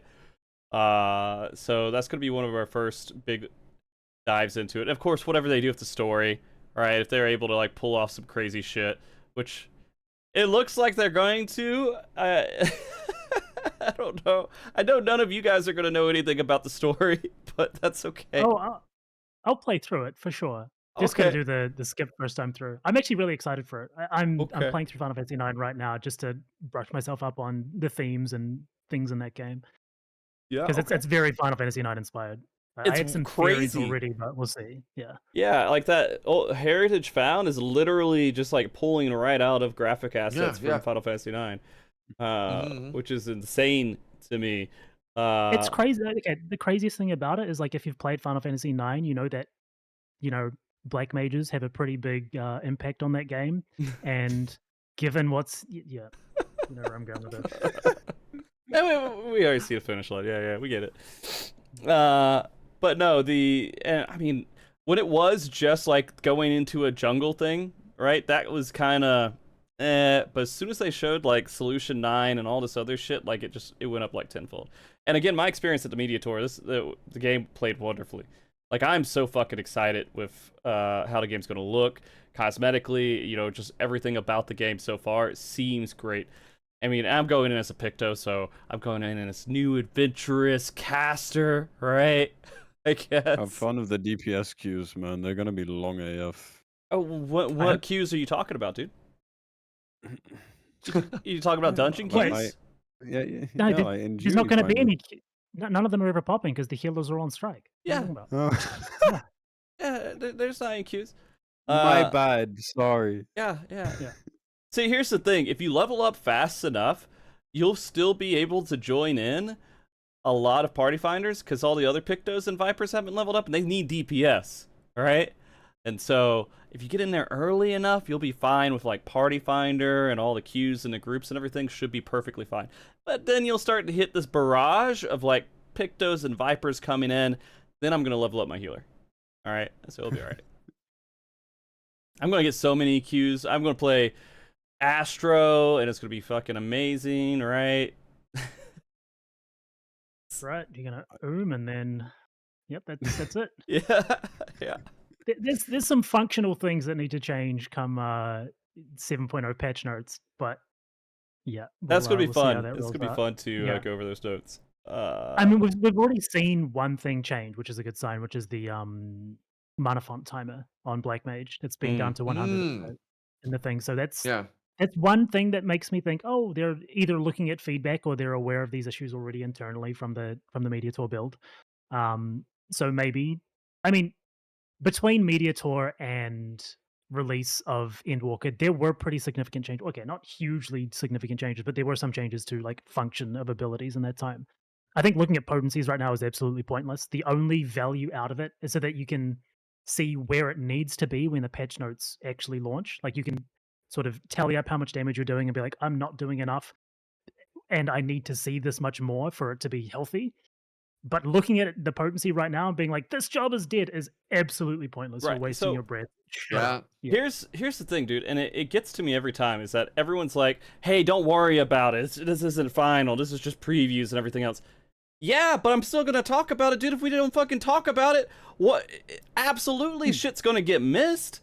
Right? Yeah, so we're basically doing a beta test overview of looking through all this shit, vocalizing our thoughts, and you know, they'll see it and hopefully make the changes. But if we sit here and say nothing, oh, it's great, guys. No, fuck, we can't say anything bad because it's gonna make the game look bad. No, fuck you guys. We need to say what we need to say, all right, and just let us fucking talk about things that look off. And we're not gonna say the game's over, but Jesus Christ, let us fucking talk. If we can't talk about this shit, then we're dead, dude. I don't know. Something's gonna go wrong. The framing needs to be, this job needs to change in this way or else it's bad, not this job is bad. Because we don't know what it currently is, right? Yeah. Like and I think a lot of people get that mixed up where they're like, oh, Red Mage is doing bottom DPS, this is garbage. And it's like, no, if Red Mage doesn't get changes, they're going to be bottom DPS. So the feedback we need to give is that they need to do more, not they are shit, because we literally don't know. And I saw you do it, but yeah, we should talk about potencies. Fuck that shit, dude. Let's talk about potencies and say, hey, the potencies are off now. Hopefully they fix them. And that's it. Yes. There's no hey, let's ignore the potencies like they don't exist. You need to talk about it, dude. Because right now, if no one says anything about like Picto's potencies, they're going to be casting 2 spells for all of their fucking AoE the entire time. But it's out there. It's on fucking like notice. The whole community knows. And either they change it or they don't change it. It doesn't fucking matter. But at least we made the effort of, hey, this should change. Don't say the game is dead or over finalized, but say have the conversations. And as someone who runs a fucking podcast, dude, if I can't have a conversation about things being wrong, then what the fuck is the point of me making a podcast? All right. I mean, they've even said they watch these things, right? Like, it's kind of the best you can do because, like, let's be honest, like, unless you're JP that have like a mega thread for every job, like organized people, like if you go to the forums on the West, it's literally the Wild West. Like everyone's baiting, everyone's trolling, everyone's fighting. Like it's a complete and utter fucking mess. And it's like you really don't want to engage with that. I remember for a short time I engaged about Machinist like during Abyssos, and it was not fun. So I just didn't bother anymore. And so the next best thing is putting out the content that we know because they've said they do it, that we know they watch. And so therefore, it might sound like we're fucking whining and crying, but it's like, if you don't, nothing's going to change. And any changes that do get made are a net positive for quite literally everyone. Whether you care or not, it will benefit you at least a little bit. The only thing that you can do that would be really stupid is be like, this game is the worst it's ever been. It's a stupid game. Endwalker's the worst expansion that's ever happened. Right? That would be stupid because then you get fucking called out on it in the middle of a media tour. But like if you at least say, hey, going forward, these things should change.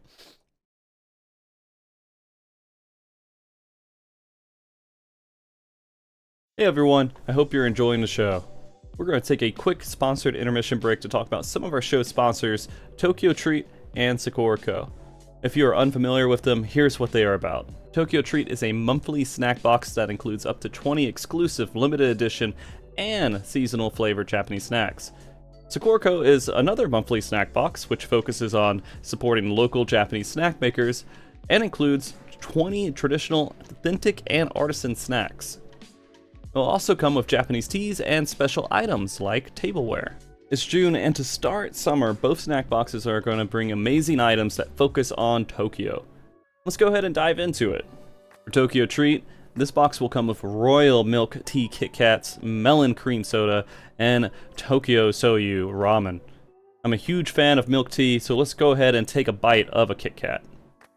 Okay, so let's go ahead and jump into this milk tea here. Let's have a tea party, it says on it. So let me open this guy up.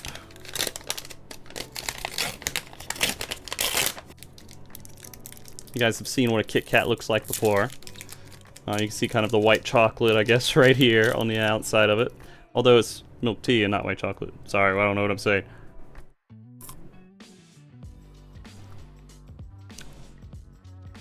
Yeah.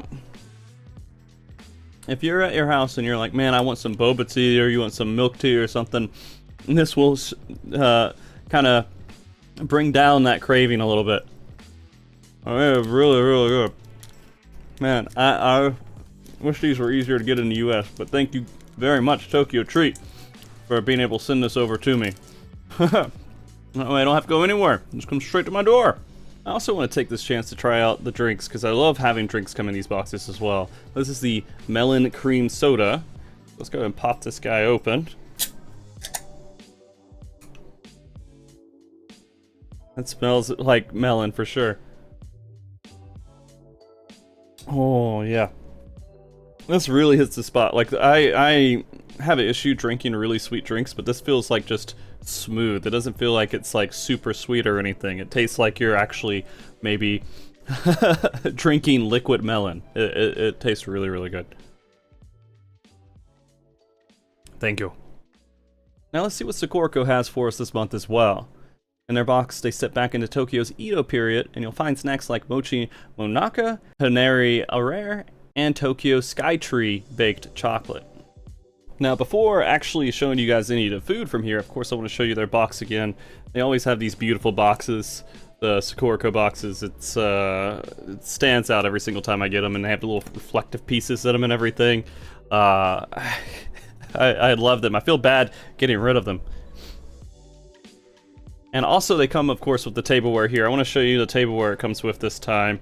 This is a little Tokyo plate here, and I'm starting to get a decent amount of them. These are really awesome. I can even give them as gifts if I want to, but they go great for with like little snacks or soy plates and things like that. But this one is absolutely beautiful as well. So let's go ahead and actually try one of the snacks here. I want to do the Tokyo Skytree baked chocolate because the description in the booklet said it kind of melts in your mouth. So let's go ahead and see if that's the case. There you go. This actually looks really decent quality.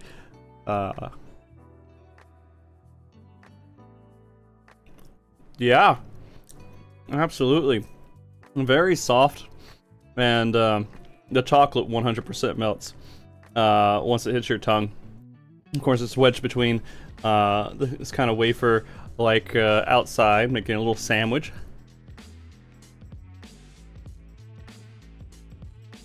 Good. This was really good. Thank you so much, Sakurako, for giving me another really tasty snack this month. I am spoiled. Tokyo Treat and Sakurako. 100%. Both of these boxes come with these amazing booklets to give you more information about the snacks that are provided inside.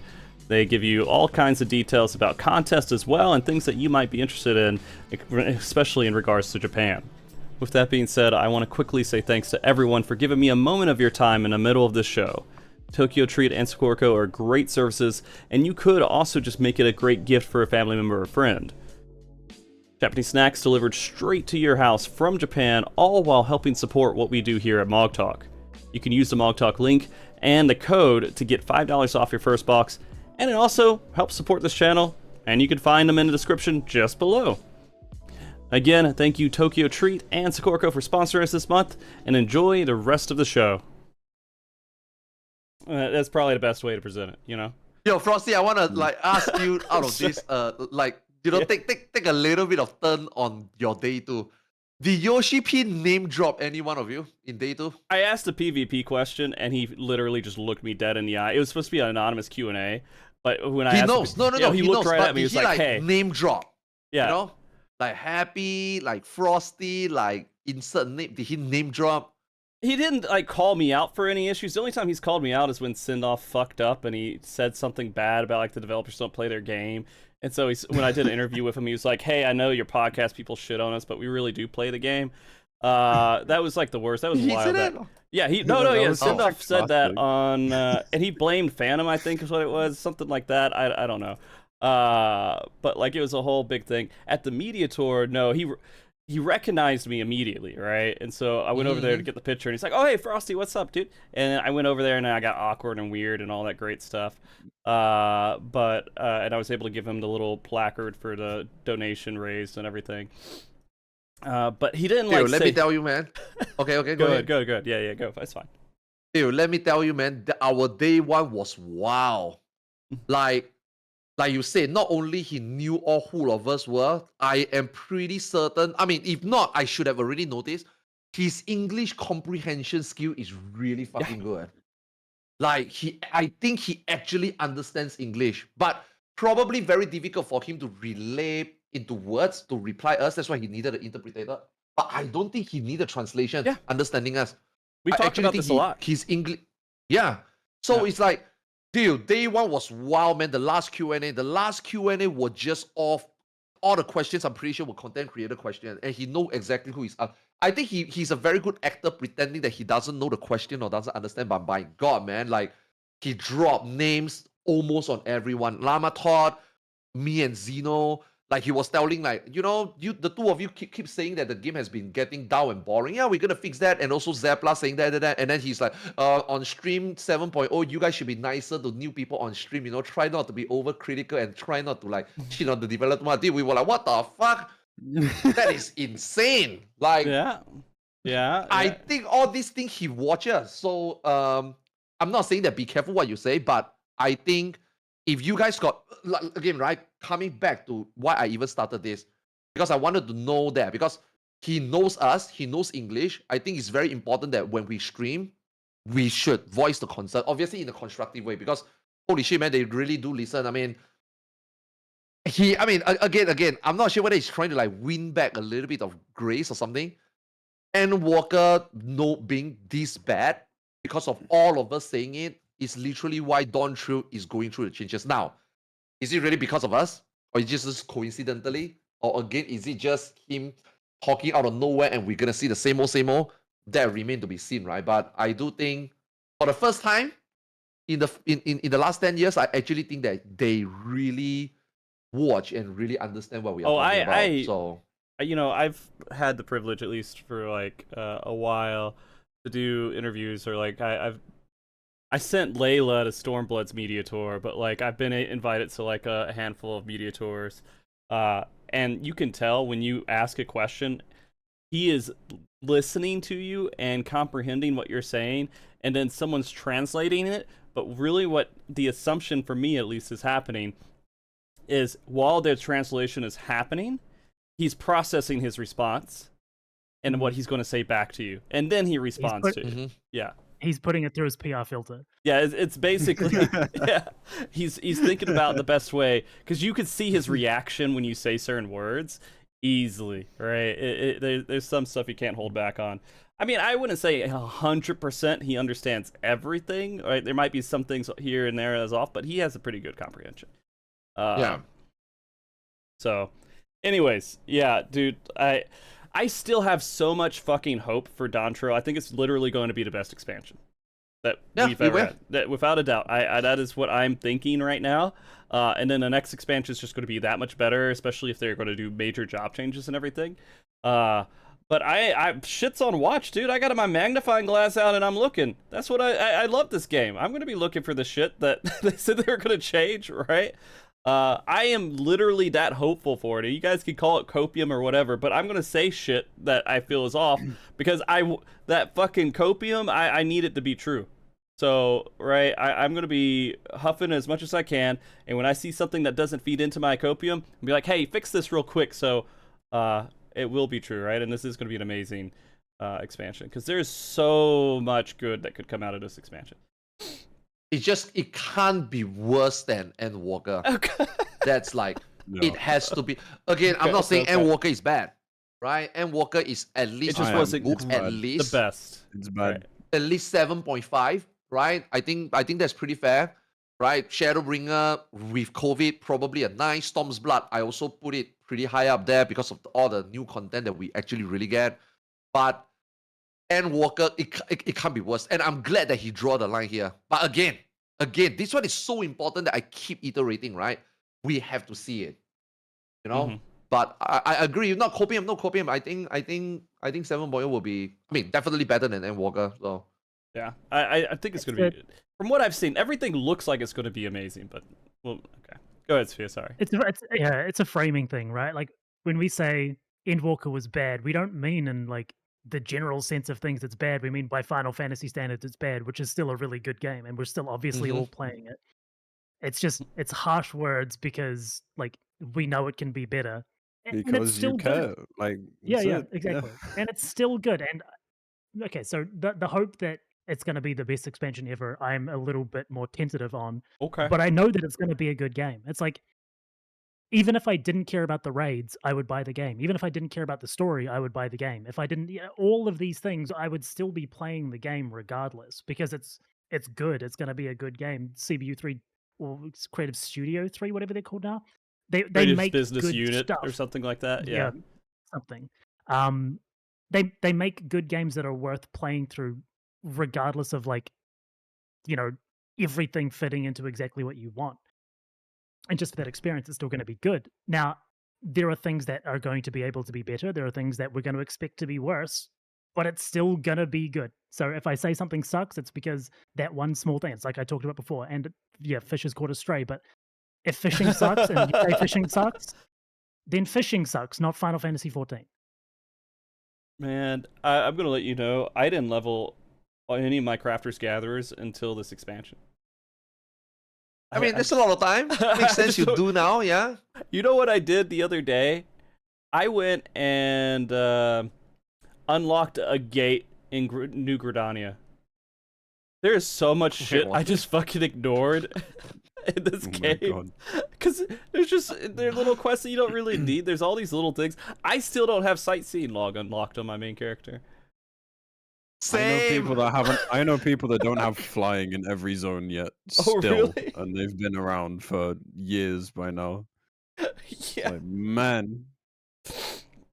But yeah, no. Like I don't know why I'm thinking about this, but maybe it's because of the fishing thing and me not leveling fishing ever.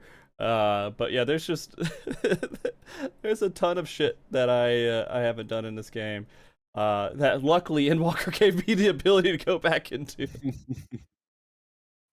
Silver linings, I guess. Yeah. All right. Well, I mean, dude, go ahead. Go ahead. One thing we haven't actually talked about is that we're getting a exploration zone, which implies the existence of a 48-man raid. Man, you know, 100%. 40. Do you think it's going to be a 48-man raid? I think so. I mean, he already said. Just like BA, yeah. He already said, right? Borgia is where they go too far, where it's too easy, and then Eureka is where they go too far, it's too difficult and or redundant, right? Like animals and pagos is literally redundant. You can remove those, Eureka will still be good. So this time they're gonna go somewhere in between. And I mean, somewhere in between. I mean, BA was the best one though for me. I'm not saying DRS is not good, but BA was just the best. And I hope that they somehow strike something in between. You know, I mean, word by word, what they say, right? So 100%, I think we will get a 48-man. I just hope that the process and progression working towards that was good. Because Eureka Elemental Gear is so good. Eureka Elemental Gear is the only time in this game, right, where I feel they created a brand new gearing system that obviously is not useful outside of Eureka, but it's so useful in Eureka, and at the same time, you don't really need it. And then Borgia, they go with the haze gate. It's like, bruh, like completely redundant. Except it's backwards. If you get it, it's really good. But Eureka one is just the best, right? So hopefully we get both. And but 48-man Savage, 100%. I think 100%. That would be fantastic. Do we need to do a world race for it? Oh, it's so hard to like. I remember doing that, and I got memed on pretty hard for trying. So I remember in BA, it was like there was kind of one group per server. There was like the Gaia group. There was the Aether 2 group. Aether group 2, and that's where I got fucked, right? I'm talking about BA before DR or.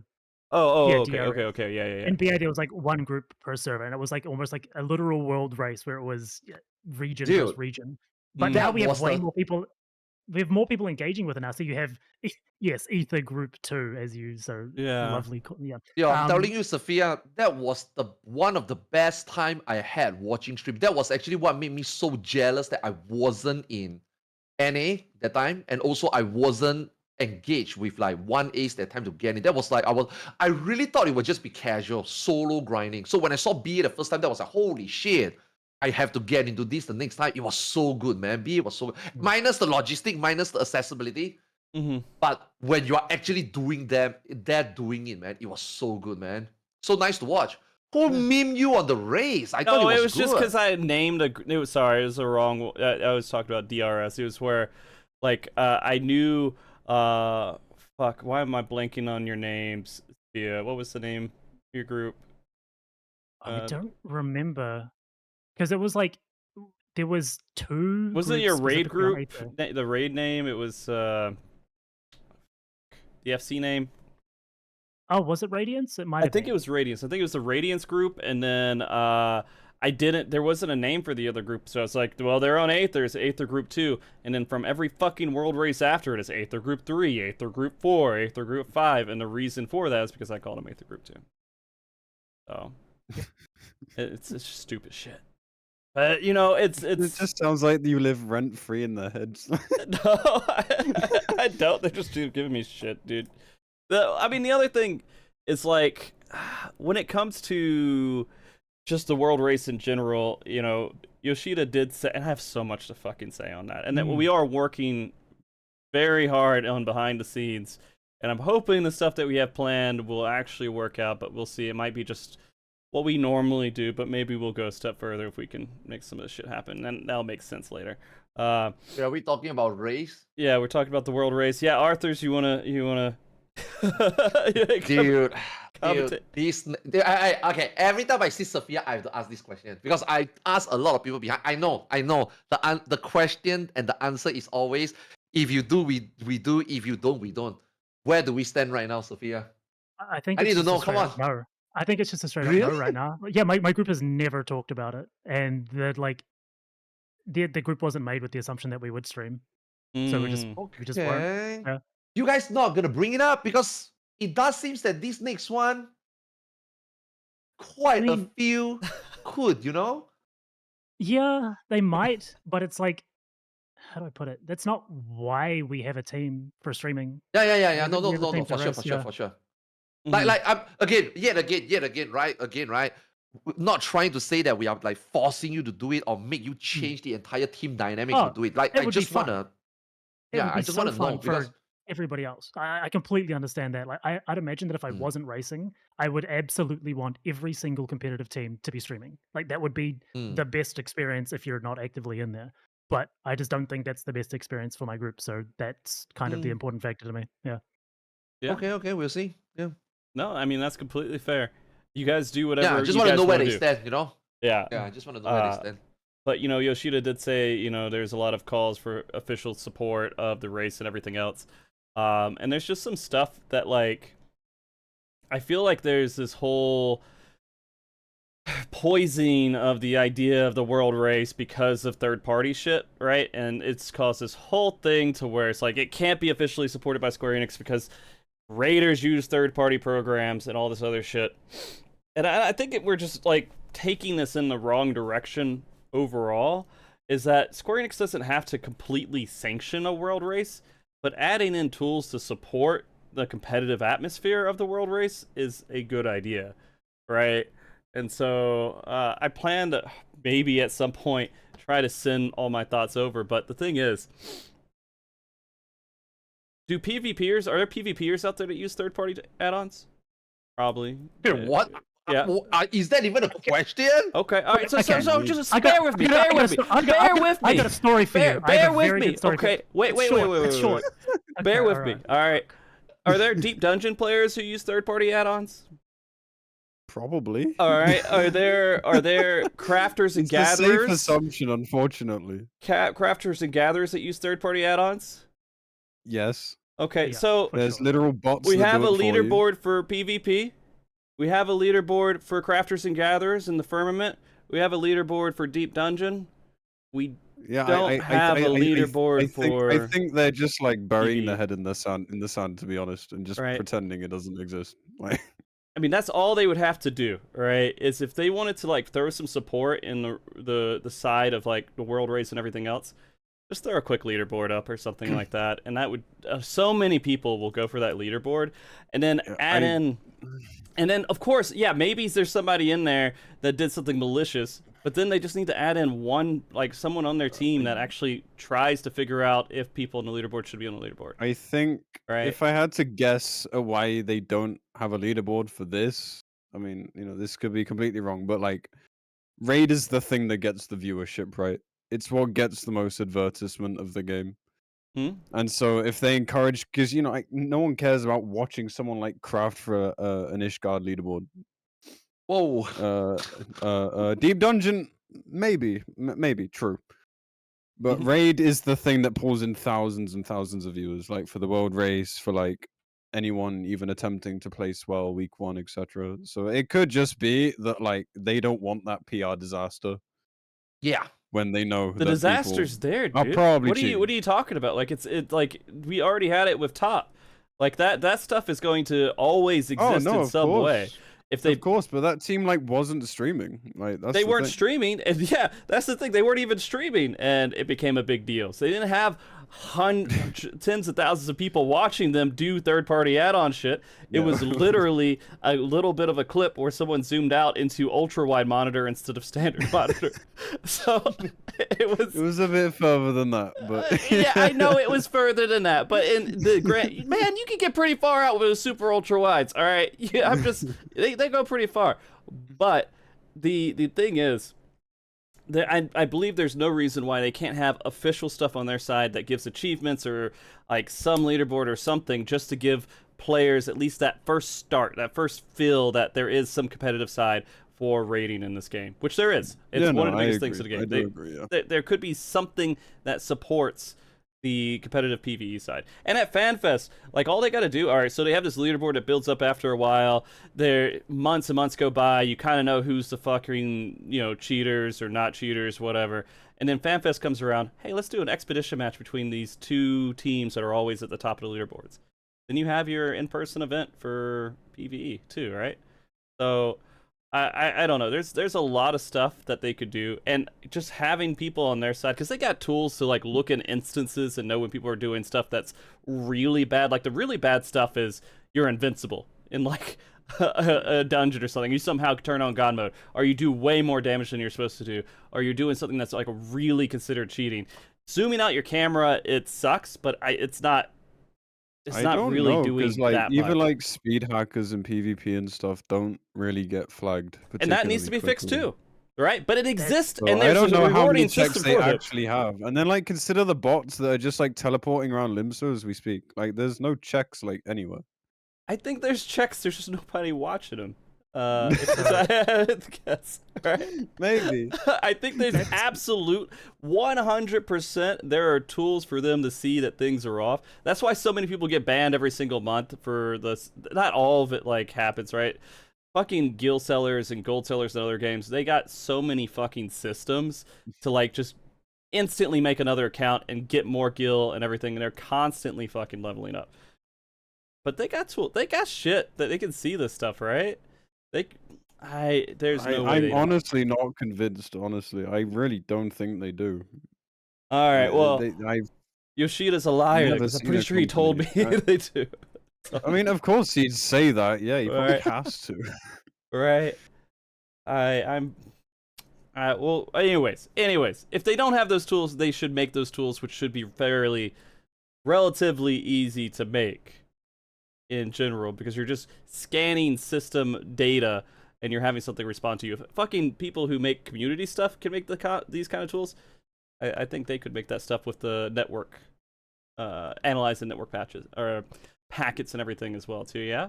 I mean, they could always just have an in-person LAN event. I think at least one of you mentioned that. Like, yeah, they could do create it a race as a LAN event, then they can see shit. But that might cost a lot. Not in person. In person it's just too much money. You can't. Unfortunately, I think the only way that I've been able to think of that would actually work to prove that people aren't using third party while they're progging is more third party, where a plugin is developed which shows exactly what you're using. Ooh. No. Somehow, right? Yeah. It's nature. There isn't a tool that they would put on other people's computers for that. I it would think have to be community developed, right? And that would then make it invalidated from. It's like a catch-22. You can't win. Yeah. That sort of thing, right? Like to be a part of the world race, now, you need a snitch bot, right? Yeah.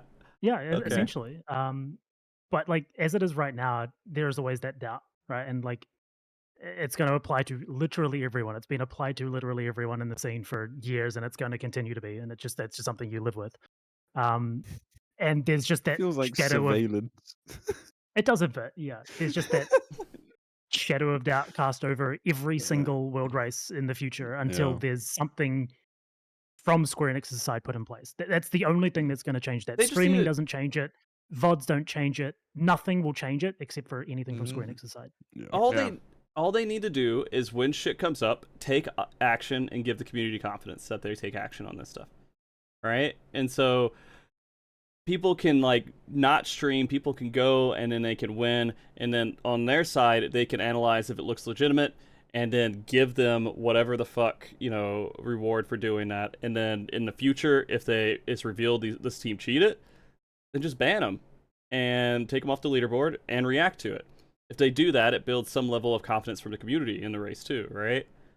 I mean, that's what we kind of do already with the community. We do our best, right? Here's the race. Okay, something came up and the community considers this as not legitimate, then we handle it from that direction. But I think, yeah, the problem there is the community policing itself is never going to be like fair. There's everybody has different lines whether they want to draw. You know, I mean, everyone's like, oh, I ACT's draw fine. the And line then, for the race. The well, line's very easy to draw. I feel like it's not as difficult as people say.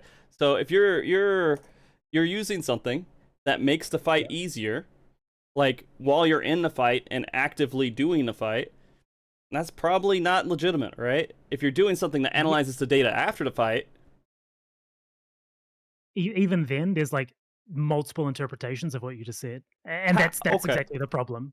Like That's ACT, the problem, right? exactly. Baseline ACT, if I can see my damage number, which is technically against terms of service, I have a better chance of clearing the fight because I can see what I'm doing pull to pull. I can analyze, you know, previously I'd be able to see damage types, those sorts of things. Or I can see what mitigation works on what. I can see if this addle that I'm using is propagating to invisible actors, all those sorts of things. I can't tell in game, but I can tell through other stuff. And do you draw the line there? probably, Do you draw yeah. the line? Do you draw the line? You do. So you're saying ACT completely banned. So absolutely nothing. No. I'm Because saying that like ACT and gathering data of what has happening in the fight and not actually making actions for you in the fight is different than having data from the fight. See, you like Sfia says, everybody's got different. All of us probably agree that that's fine. That's not what they think. That's not what the I mean, I know that's not what players Square think. Enix thinks, right? Yeah, you know what I mean? So that is the problem. The only way to eradicate all this is really, like Sfia says earlier, they find a way to just say no or really don't let you do it, or they themselves have something to police it. But I do think a strong statement would be somewhere to start. But then again, they sent a very strong statement after top already. And I was people gonna in say, yeah. people in PF still think that AM is fine and it's not cheating. Like, bruh, have you seen the post? People is able to twist that post and say, oh, that post is only specifically for Wolfers. I'm like, that's the problem. Because everybody draw different line, everybody have different voice, and they have to listen to all this voice. It's so difficult for them.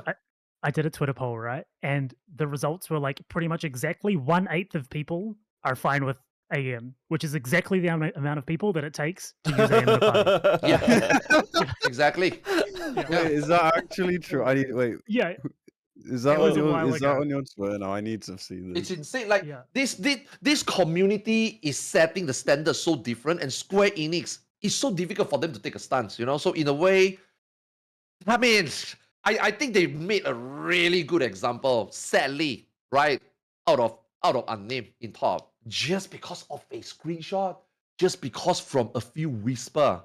Whereas we got people here just like bam, you know, we got ACT on, we got ACT call out on, we got AM on, and then they haven't done anything. So it's kind of like, where is this okay? If Frosty, if you are the organizer and say they give you all the power, where do you draw the line that is acceptable to the community? Oh, it's to no. the So teams? here's the thing. All right. So You know? if you make third party the big issue, right, of all of the world race, and you're like, you have to have no third party at all in order to be eligible for the world race. The one change they would have to make is adding in a public combat log that they would make rules for what information shows in there and everything else, but there has to be some level of public combat log that people can legitimately upload somewhere or do something with in order for there to be a record, and where people will be willing to not use things like ACT. People will not use these different things because they get that in another way, right? So if they could rule that out and give players the option to get that combat data in a legitimate manner, I think people would be a little bit more willing to go in with no third party, no anything, and just try it. So. I agree. Okay. So that would be the first step, is trying to figure out how to, because that's the only thing Square Enix can do is, all right, what are people using this shit for, and how do we give them what they want so they don't need to use it for that?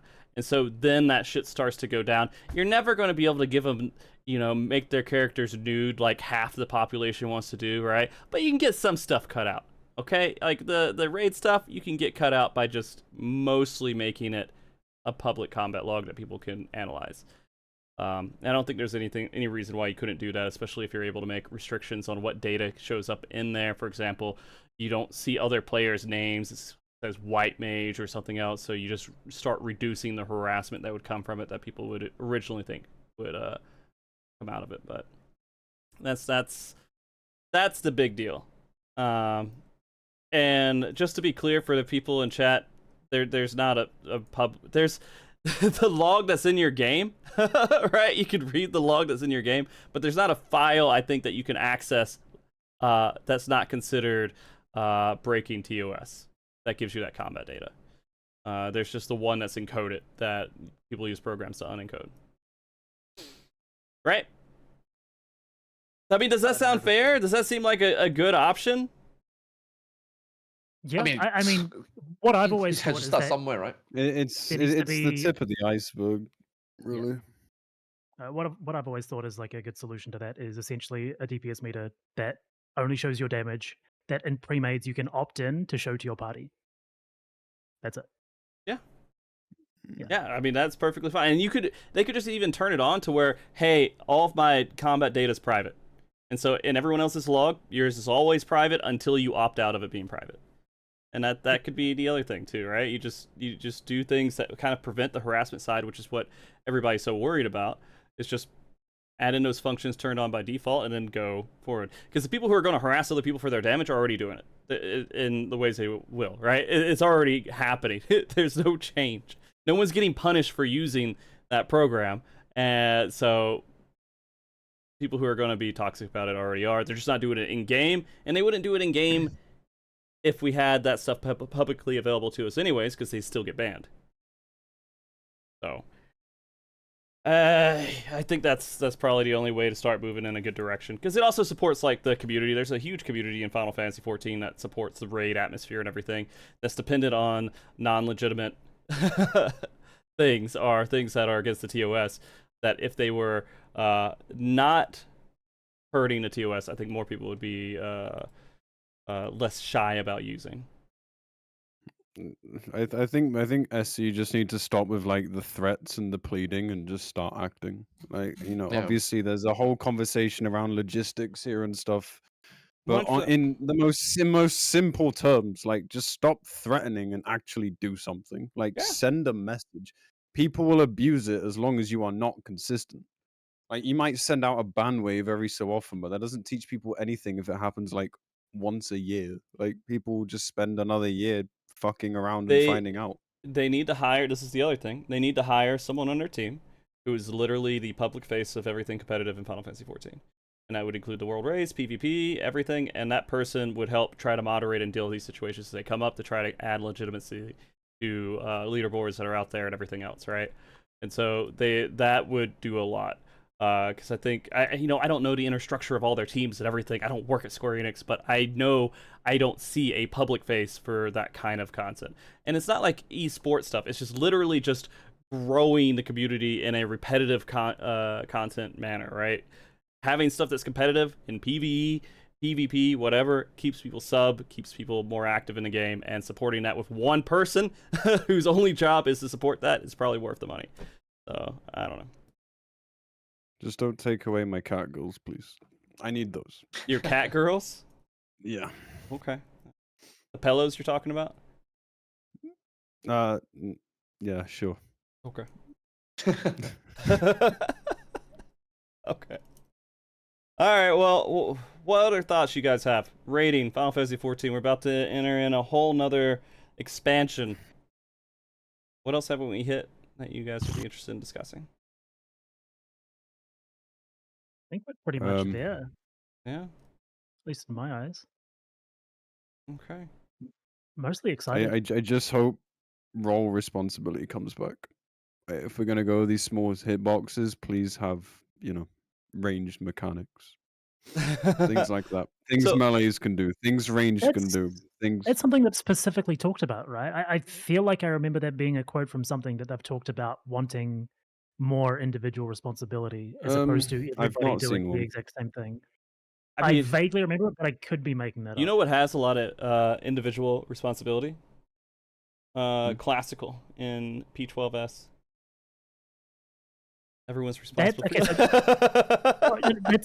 That's exactly the problem that he's talking about, because everybody does exactly the same thing. It's not, you don't have tanks being tanks. You don't have healers Right. being Okay. healers. Okay. You have everybody standing in a line to Well, intercept a shape. That's not making me feel like I'm a DPS. That's making me feel like I'm part of a machine, which is cool in some ways, but it doesn't need to be every mechanic that way. well, when we're talking about role responsibility in general, I mean, right now what exists is tanks have their rotation that is the middle ground between DPS and healers, right? They're slightly harder than healers, but they're not as hard as DPS rotations. Plus, you have to manage mitigation and aiming the boss. Well, at least one of the tanks have to focus on where the boss is at, right? You kitchen sink or you involve, man. It's not really management. Like, I mean, and they should, in general, make it to where you have to manage the mitigations more, to where it's punishing if you miss a mechanic or you fuck up your mitigation, right? And the next one kills you. That would kind of suck. But that would make it more like, how tight do we need the mitigation checks to be, right? To the point where if someone misses their rampart, then they're dead. It's not really about missing stuff. It's about having to delegate between you and your like co-tank, for instance, or your healer and your co-healer. Like when you run Like, out, for the example, other tank, we can go back to, say, I don't know, as early as like 08S with all the hyperdrives and the ultimate embraces. Or another example, everyone hates this fight, but 010. But like, you know, it was possible that you could get like several tail ends in a row, depending on what the debuffs did for the tanks. And it forced you to like think about what you were taking with each one. It forced, okay, in the latter case, like you couldn't swap, but in 08S's case, like you could, or you could like have a paladin and utilize cover when it was good. Like it's things about that. It's about not forcing like tank swaps of debuffs. It's about having enough tank busters that you need 2 tanks to do the fight, if that makes sense. You need 2 tanks to think about it. Yeah, no, I can agree with that 100%. It does suck. And that doesn't mean a single buster which puts a vuln on one target then hits the other target. Oh yeah, Yeah. you're right. Like it's kind of more like what than we were that. talking about healers, just making their function actually be required and not putting something hard coded in there that says you have to swap because of this, right? And so I mean, making it to where it hurts to take hits from the boss and you have to swap back and forth and manage your cooldowns to reduce that damage overall, because you have to use both tanks' cooldowns. That would be very good. UCOB, I think, is a great example where there are forced swaps. There are like the entire Bahamut Trios phase where there's just like so many busters in that period of time where like you're allocating cooldowns. That sort of thing is healthy. Just like here's a vuln and a follow-up hit that doesn't feel very rewarding to me, especially when the pacing is such that it's like invuln kitchen sink. It's just that's not engaging. You know, the more tools or the more upgrade they do to tank kit, right? You would expect that they do more. Somehow we haven't seen it. I really hope so. I really hope so. It feels so cope though, right? Because, you know, things haven't been that damaging over a whole expansion, and now they're like ramping up the mit and the healing tools again. And so it's like, but are they actually gonna do it, or is it just there to make you feel powerful and that's it? Yeah. And then I guess when we look at healers, you know, they kind of are in that tricky position where we want them to have a more interesting damage rotation, but we also want them to have to use GCD heals and things like that. And the answers we saw, or it was like Harrowing Hell, I guess, was one of the answers they gave us for that, but not a lot else. I mean, putting random dots on people kind of help in a way because you have to heal that person up. Just giving something to react to, I think, would be really good for healers in general. I don't know. There's a lot of stuff they could really do with that. It sucks when like the reason why your team wipes is because someone just didn't use a mitigation, and you're like, all right, well, I guess we'll just who didn't use our mitigation, guys? Let's figure it out. And that's the challenge of healing. All right. But I think that would be the best thing. I mean, it'd be nice to have more interesting damage rotations. It's such a weird thing because there's so many like auto heals in there too, right? Like White Mage has a lot of it where you just naturally heal the group because that's part of your rotation is to heal the group. I don't know if that's the right direction either, but hey. Then, again, man, really come down to Yeah. what they mean by they're gonna spice it up, because we have history, we got statistics, and we've seen it and we played it. They have to really convince us that we will see something, Mm-hmm. Yeah. There've been cool examples in the past, even of like situations where healers get specific things, like role-based mechanics, like the cages in A7. Things like certain ads being susceptible to certain types of damage. Things like all those sorts of things where either a specific role has to do this, like you need a magic damage dealer to do this thing, or you need to heal through this thing, and that's all that's going on at that time. They've done that before. They can do it again, but they've definitely moved away from it. And fight design is like way less. I don't want to say creative, but way less like sandboxy, I guess, these days. I do remember A12S and being a scholar and having to do the caster jail as a scholar. I'm pretty sure I remember. Even A12S with the time gates, right? You have like the healer ad, you have the tank ad, you got the DPS ones, and because they were made the way that they were, there was like creativity to be had within that as well. Like there was the 3-man time gate strat where you'd skip a healer going in tank. I think it was 2 DPS and a healer goes in, and you just LB the tank one. It just, little things like that. When things aren't super tightly balanced and everything has to be done exactly this way, you get more freedom of solving mechanics, which I like. More creativity from the community. Yeah. You remember 05 with the train carriage? You could have a warrior go in, you could have like a ninja go in, even a red mage go in, I think would work as well. Just things like that, man. Just creativity, we don't get it anymore. No. Yep. And I mean, this is the problem of keeping, like, I was so surprised they added 2 jobs this expansion. But the more they add into this, the less creative they can be without creating that whole no one's going to want to play with this job anymore because it's not as strong as the other jobs.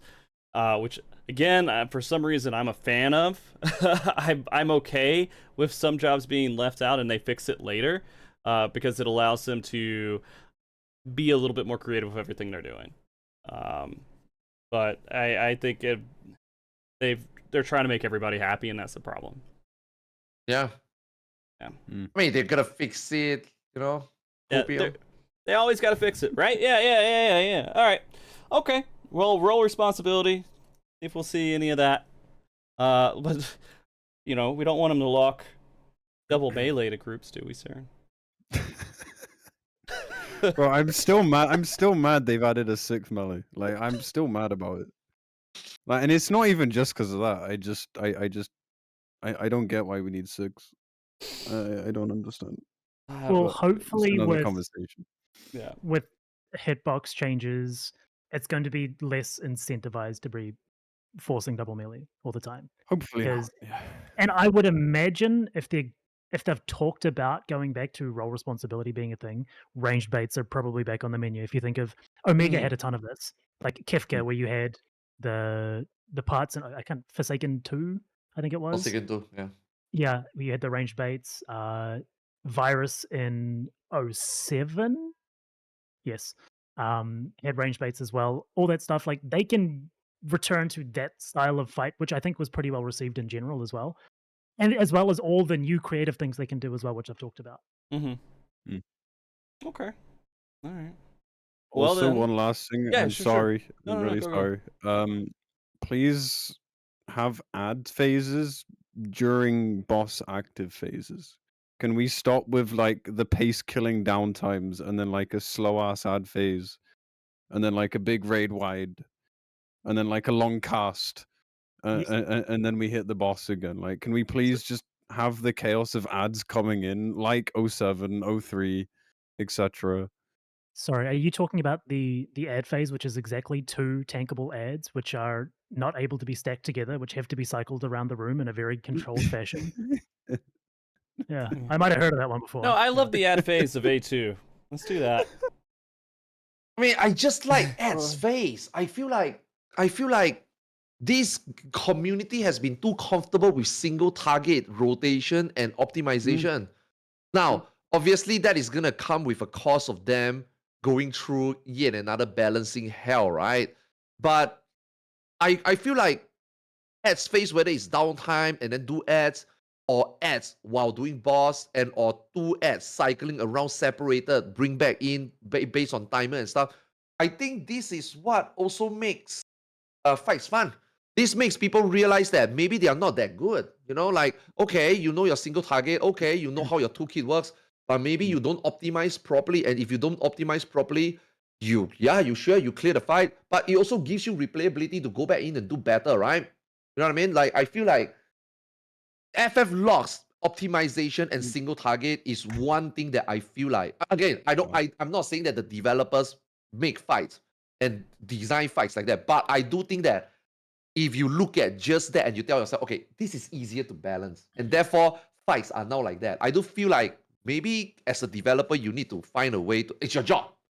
I don't want to make it very harsh or make it sound like you are lazy. It's your job. And ultimately, you done it. BJCC, stuff like that. You know what I mean? You can cleave, you can don't cleave, but that doesn't make the fight easier or harder, because you can do it either way, right? But it gives player chance to do uptime stuff, right? But I'm just sick of this game, just everything just single target. Everything just single target, because I think it's very cringe that somehow players in this community hold on to that and think that that is actually what determines how good you are. But it's not fully the player's fault. You know, because it just the reminds players me. can really play the game like that. You know? It's just exactly what I wanted someone to respond to me as, like, you don't want to make the start of a fight interesting because I need to get my opener out. Because they just practice this fucking opener for the single target opener, and they just have to get this opener perfect because it's the one part where they can just pump their DPS and look really good for a second, right? They don't want variety and having to think past that. I think there should be all kinds of crazy ads. I mean, if you look at the dungeon, there's a lot of ads with those bosses. Maybe, you know, that's a preview into design. I think a testament to this, what you're saying, Arthars, is I've done a little bit of uwu over the years, and people will be fucking perfect at executing every mechanic in that fight. The thing that wipes every single farm I know what party you're gonna say. Yeah. is plumes and nails. As soon as there's more than one target on the field, they lose their Yeah. fucking mind because they don't know what to do. Yeah. It's too hard. It's process overload. I have to do as much damage as possible, right? Yeah, and then just you're dead. Exactly. Because You see, I've never learned to hold your dick for a second. Fuck. our community, that's the problem with the community. Our community is so brainwashed that those things are considered bad design. And this feedback got to the developer, and they decided that this is not good, which I think is completely wrong. I feel like players should, it's discipline. Like what you mentioned, that discipline is part of the skill. Willing to sacrifice your damage just so that somebody and the group can progress more consistently. I think that's also part of a skill set. It's not just about pumping damage. It's not about uptime. It's not about getting the perfect directionals. I feel that it's everything, man. Now the developer have to, like, obviously, you know, balance it. I'm not sure how they're gonna do it, but I just think that this stigma of this is the only way this fight can be done, otherwise community receive it wrong, I think they should just cut that out. Like, fuck it. some fights. I like Phantom Train. I even like some Gauntlets fight, right? I'm not saying that they are the best, but I do think that they offer something different. Those people that often say that these fights are the worst are often the worst players. These are the people that is actually bad at the game. It's so funny to me, you know? Yeah. No, I agree. It's usually people who've had a lot of experience that would put those out there. I mean, ultimates are such, man, Jordan, like the extreme back in the day, dude, when that dude came out, was such a good extreme. Oh, and it's because it had so many little phases. It was like a mini ultimate, right? It was kind of like the inspiration going into ultimate because it would have all these different phases. Same for what is that? Brute Justice. I thought Brute Justice, the 4 robots, the ads phase was awesome. You know, not just discipline, DPS check, mechanic check. Like we need more of those. You know, Ifrit Garuda, I thought was an awesome fight. So much memes, so much discipline, so much optimization. It's a turn 2, by the way. You know what they did? They apologized for making it unfair to Dragoons. Yeah. That is exactly why I'm just okay. Never mind. It's going to be more bread and butter after that. Okay. But, yeah. All right. Man, this has been fun. It's been fun kind of venting here, guys. I appreciate you giving me some time to just kind of talk about this shit because it's been rattling in my head for a while. There's still tons more that we can dive into, but I think this is kind of what the core of what people are thinking about when it comes to rating and everything going into Dawntrail, or at least thinking about. I'm still very excited about it. Like, I'm excited about it, and I'm not going to be upset until after the raid, right? And so afterwards, either I'm happy or I'm not happy. So we'll that see. one will be another show. We will look back, you know. Yeah. So it'll be good to kind of look back and kind of get some, feedback from when we actually see what they're trying to do, and then like we'll get into that point. They're like, "Hey guys, this is just the first one. Ultimate's gonna be different." Okay, they're gonna really change it up for Ultimate. So we'll see how that goes. I mean, I'm really excited. I am really excited for the Ultimate. I think there's gonna be some really cool stuff they could do with that fight, and they do so great with Ultimates in general that I am expecting it to be a lot of fun. I think Ultimate is the content that they truly have free reign of how they want it to be. You know, like even Top is actually what I would consider what they should do in. No. I'm not talking about mechanics. I think that Top is the mentality of them making Top and then DSR, how different they are, but equally difficult in the wrong way, is exactly the approach they need to go into Dawntrail. Like, don't be scared of trying things different. And Ultimate, they've been true to that. So I think they know how to. Every Ultimate has been so different in terms of like what it tests and the themes and the pacing and all those things. Like, you get a really, really unique experience, and it just shows like the level and the depth of which they can make mechanics in this game and the amount of different ways they can do it in. So I don't think they're like creatively bankrupt. I don't think they're out of ideas. I think that they're just maybe forcing themselves into too narrow lines when it comes to content design a lot of the time. Yeah, exactly. That's exactly what I think. Thanks, Sfia. Yeah, that's exactly what I think. Like, it's there. We see it. It's there. You just have to expand it. You know. I do have one question for you guys. Do you think they should make it to where you can't mark people in combat? Yep. No. Right now. Yeah. No. Okay. I don't, because I don't believe in sacrificing in-game systems that the majority might use for good in favor. No.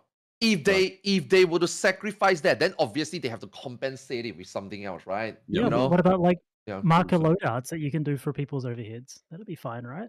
Yeah. They could, if they find some way to like make it not so bad.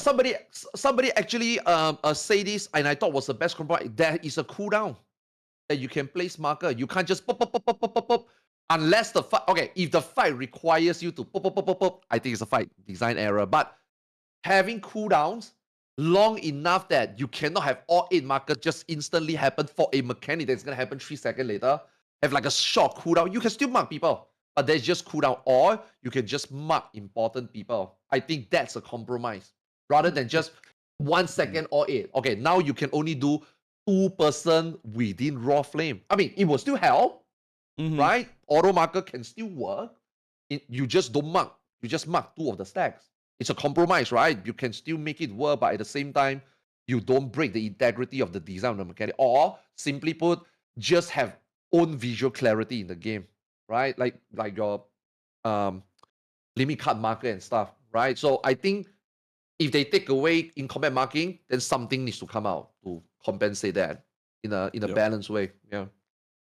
The way that I think about it is, it would be very, very, very easy for them to ban for auto marker, because they look at a random mechanic, which is randomly assigned, and if all 8 markers go out instantly, there's no chance that a person has like the several thousand marker presets ready to just push a mag. Yeah. You can't do that. It's No, not, so not here's feasible. the thing, dude. Like 100%, these are things they can detect and see on their side. They have access to this information, right? They can see that those that rapidly went out. They should be able to do something about it if they wanted to do something about it. It's the same thing like with a lot of stuff just that is fishy. There's a trace behind all of this shit, right? If someone's moving into for example, if you're dodging mechanics in, let's say, party synergy, and you're not going with the group, you're going to this little pixel safe spot off to the side, something's kind of wrong there, right? If you're always making it to a pixel safe spot and everyone else is kind of just following the group, all right, we could probably fucking do something about that. All right, I think there's just some kind of way to check for that stuff. That's what you were saying earlier, Frosty. Like, the information is there. Someone just needs to see it and use it to police it. The community right now, right, especially the auto marking community or even the PvP community, right, they just think that they know and they don't do anything about it. So Square Enix knows and they choose not to do, and therefore it's okay. I don't believe that. I think they have the tools to detect it, but no one is taking action. And Saren said it earlier, somebody's going to come out and be consistent about pushing it, assuring it, acknowledging it, banning it. They just need that person, because I it's do have a obvious that they question. don't. Does anyone know if the JP side uses AM? No. Yes. Okay, wait. Let me rephrase that. They use AM, Okay. but they are not so blended. Like, okay, first thing first. Have it, they don't have it. They don't say that. They don't PF top in Ultimate. In JP, in Mana, they don't PF top in Ultimate. It is at the moment deemed, I wouldn't say impossible, but not efficient. Therefore, they don't do it. But the Japanese, for sure, there are groups that use AM 100%. But because it's not crazy, like you see 10 Omega Ultimate, and then every one of them is like AM, so that everybody is like, oh shit, this thing is there. But for JP, it's just like, because the listing is not even there, but groups is doing it behind the scene, and the JP don't know about it. So they don't announce it in the I mean, party finder description. Okay. Yeah. You just go through streams that you see that are doing top, and if they have Japanese titles and you see they're using AM, like it's everywhere. Yeah. Okay. It's everywhere. Got it. The only difference is they're just don't not blatantly have public it, about and it. they don't pushing it. Yeah. Okay. They Got it. don't have it. Do you have it? So what happens like when I they have go in and then the marks just don't fucking go up? They what? Do the mechanics, I guess. Like, what do they do when they go into a group? No one said anything about it, and then the marks just don't go up. They're like, "Oh fuck, can anyone You mark want to know for what's us?" crazy, I guess? Frosty? What? Frosty, you want to know what's crazy? The initial thingy about AM is that P5 in top is bad design, and the justification is it's good. It's a must to have it. You know what? I guess if I'm gonna PF it, I agree with you. No, you're But right. you know what? 100%. You Anyways, know it's what fine. becomes? You want to know what AM becomes today? Is that they use for even Wrath of the Heaven Thunder. They use for Nail U-Corp Thunder. They use Raw Flame. Now, Raw Flame, okay, again, 50-50. But Thunder, like, I cannot understand that. And your justification for AM is, actually, we don't really need it.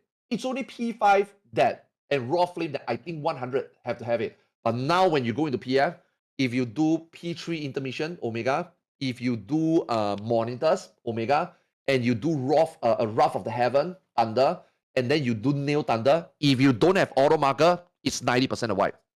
I shit you not. That's how Yeah, back. it's part of this. That's Is how that's how the this is what that's happened how to far the WoW, community has right? gone. This is kind of like Yeah. start to become the issue with WoW and this whole like spiral of complete bullshit and mutilation of their game is and their raid design and everything came because of like what happened. This is like the start of that, right? If nothing gets done about it, it will just keep going. So So go ahead. I do want to talk a bit about top P5 about what you said, specifically how people think that it's not doable without it. The feedback should absolutely not be, we need AM to do this. There should be feedback that says, this phase is designed poorly and Square Enix needs to learn from this. Yeah. The solution isn't everybody cheat now. The solution is either change something in the way that you've designed this or create ways that are in game to make this more visually clear or more achievable for everybody. If your goal is for it to be done in that way, if it's meant to be done in that way and that feedback gets to them and then they say, no, actually, you guys just need to be better because this is the way that we intended this, that's the response. And if they look at it and they say, oh, actually, okay, if this many people are unhappy with this sort of layout and presentation of mechanics, we need to reassess the way that we do that. Because right now they get nothing back and everybody gives themselves a worse experience. That's all that happens. All right, Saren. Sorry, strange noises. Not like. Yeah. I very much agree with Arthars because I think AM just makes people worse. Just makes people worse at the game. I think they just stopped learning mechanics. Like I had a situation the other day where like a guy. Go on, sorry. No, just like supplement what you say. But it's fine because I think we shouldn't be the one that tell players to get better. But I just think that it's not a good look. It's just. I'm sorry, man. It's just not a good. It's not a good look for yourself. But again, I don't think they care. I'm a shittier player. So what? I'm just there for the glamour. Oh, by the way, it's also bad design. Like all these are justifiable, but we are not taking away anything from you. We are just saying like Square Enix just have to do something and stop doing mechanics like this if they think it's not. Because I do think I agree. So and P5 is not well done. Why do we say it's not well done? Do we say it's a good ultimate regardless? Do we say it's not well done because it's not clear who needs to go where? Is that why we say it's not well done? I That's think the it's not entire super definition. over obvious. I just don't think it's designed to be puggable. Like I think this is the bit people are missing. Like the whole pugging ultimate thing is a very player-made phenomenon, which is why AM has become what it is. So I don't think it's poorly made. I just think it wasn't designed to be done without communication. There are ways to do it without that, but it's hard. It's meant to communicate with other people and that's fine. And it can't be for Party Finder, but the people in Party Finder need to talk to strangers.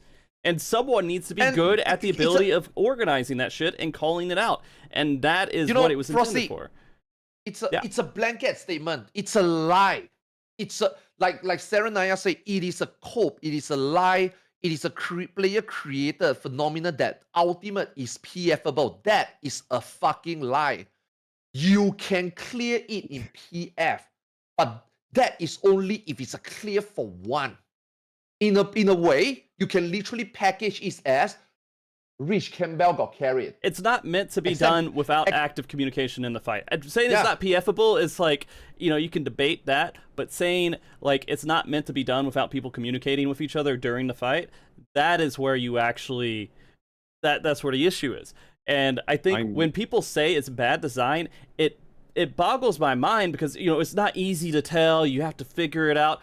Well, fuck, why don't we just have telegraphs for every single mechanic? Because then I'll know exactly where to stand every time. It's not clear unless if I have a telegraph on the floor. So it's just weird to hear that as a bad design thing, just because it's not easy to tell where people need to go. Frosty, you say this earlier. This is exactly what happened to WoW.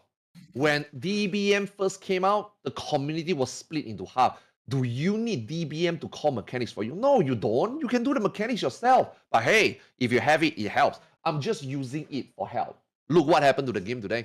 Literally, you cannot play the game without DBM. You can't play Classic without DB. Nah, exactly. Now people are like, oh man, add-on suck. We wish we can go back to the day without add-on. Bruh, have you seen Classic? It's the same shit. SOD is going to become like that. Thunderstorm, I'm surprised they haven't got to the point that add-on is out before they shut it down for the season. You know what I mean? Like the justification, man, of all these things is what makes it worse. It's not making the game better. And to me, that right there is the problem. It's not that you guys are not good enough. Obviously, some of you guys are not good enough. Not everybody can clear an ultimate. It's not meant to be, but the tools help, right? And you just want to get your clear. I don't think you care about improvement. You just want to get your clear. You just want your glamour. That's completely fine. But we are talking about a issue bigger than you getting your glamour. You know, and this also ties to the Road to War first race. Whether Yoshi P and Square Enix want to promote it. Because the way it is right now, no way. Like, bruh, that's just no way right now, you know? Well, they can't do what people are imagining, where they officially do what we do right now as a community, where they put on a stream an event and they do big rewards for people who race and all that other stuff. I mean, they could, but they would have to set it up in the similar rules that we do, where everyone the people who are going to get rewarded stream and all that other stuff, right? They'd have to put this really harsh context around it, but they can't do this super crazy free for all, whatever. The first team that clears it, we're not going to monitor it. We reward them. They can't do that. That's not how to handle it. But like when we, and this again, this is my old MMO mind working, right? When they have fights and part of the fight is actually having to communicate and talk to people, I feel like that's good fight design, right? That brings in socialization, that brings in community, talking to each other. That's a skill somebody fucking has they can bring to the group, is I can call out mechanics. I can help lead this group. This is something I got good at. It's a unique trait that is valuable, and I think that stuff should exist in the game. Especially when they've moved job design away from being individual-based to more team-based. Raid buffs are the way you play the game now. You play into burst windows, which are all supplemented by everybody else around. Mitigation is an everybody job. And if they don't want you to communicate while making it more of a team game, that seems weird to me. Yeah, agree. Yeah. Yeah, like don't get me wrong, like I love ultimate pugging. Like it's the most fun I've had in the game in a long time. Like it's the thing I do pretty much every stream, and it's a lot of fun helping out. It feels great when you help someone get their clear. Like the argument is not about like, at least for me, like it's not about like the validity of the achievement. It's about it's about like the precedent it sets, and it's about what it does to like the overall skill of the player base. Because like I'm one of them people that cares about people getting better at the game, and like I want to help people get better at the game. But I can't do that when someone would just rather learn the marker over the head and not why they have it. Like someone wiping to Wrath once and then like going, oh man, we lost the 50-50 because they don't understand like what the white stacks do. Like it's just not okay, man. Like, you know, I'm proud of them getting there clear. Like, good job, man. Like you did it. Like, you know, this shit's still hard. Forever will be, and it doesn't matter which ultimate you do. And you know, things like that are really fun to me. I love doing ultimate and PF, but I still don't think they were designed to be puggable. And this is just something that people did because there was fuck all else to do at the time. You know, Saren, this is just one add-on. This is just one. Look at the problem one add-on create. This is just one. It's gonna get worse. It just if they don't start policing, it's just gonna get worse. It's gonna be another WoW too. I support 100%. You know, them not wanting add-ons to kind of take over the game and everything else. I'm very supportive about it, but you guys are right. They have to enforce it, and they have to do things in the game to discourage people from doing that stuff. And that could be adding new features, or that could be locking down certain features, or whatever they need to do to make the stuff. They have to actively combat it. They can't just let it sit, right?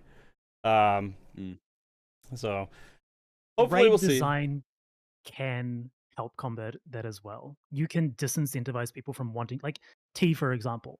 People don't AIM T because it's very well communicated, essentially.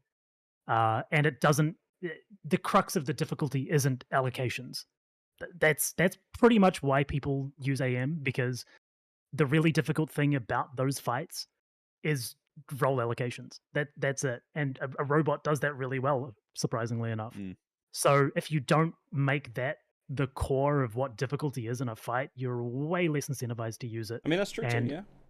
Hopefully they learn from that and just don't do that. Yeah. I mean, that's how they would have to design fights if they want to again discourage that, but it does take DSR. away that element of communication.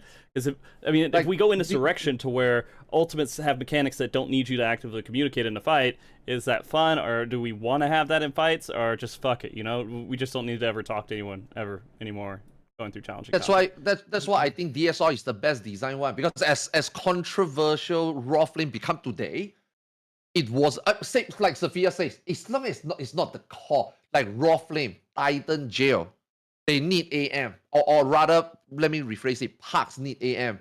But does it really take everything away? No. But still, top is just, but it's still a difficult fight for us, right? Okay. Out of curiosity, I'm not, Frosty haven't cleared DSR yet. I haven't. No. What does the other two of you feel?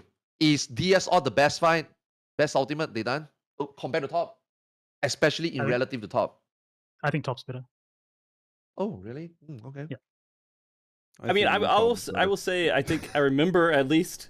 Sorry, Saren, that like top at least makes you do DPS while doing a lot of mechanics, right? In DSR, a lot of the mechanics are when you're not doing DPS, right? They're both pretty equal, actually. Like they have kind of equivalent phases. Like if you think Nidhogg phase versus the Hello World phase, they're pretty much the same thing. It's very go through the motions while doing your rotation, and the check is similar. I think that if you ignore auto marker, the way that top tests you, I think is better. Yeah, I think top is more difficult without the auto marker part, and as a group figuring out, I think top, and again, right, this is a good thing because they are so creative and innovative with the way they make ultimate so different. It's just sad that again, man, this is just, I think that's the whole legacy of top. It's just marred by number one, the cheating situation, and then the auto marking situation. Otherwise, I think I love the fight. I love progging the fight. I thought it's an amazing ultimate. It feels so good clearing the fight. It has the best last phase as well, hands down. Oh, it has the best last phase.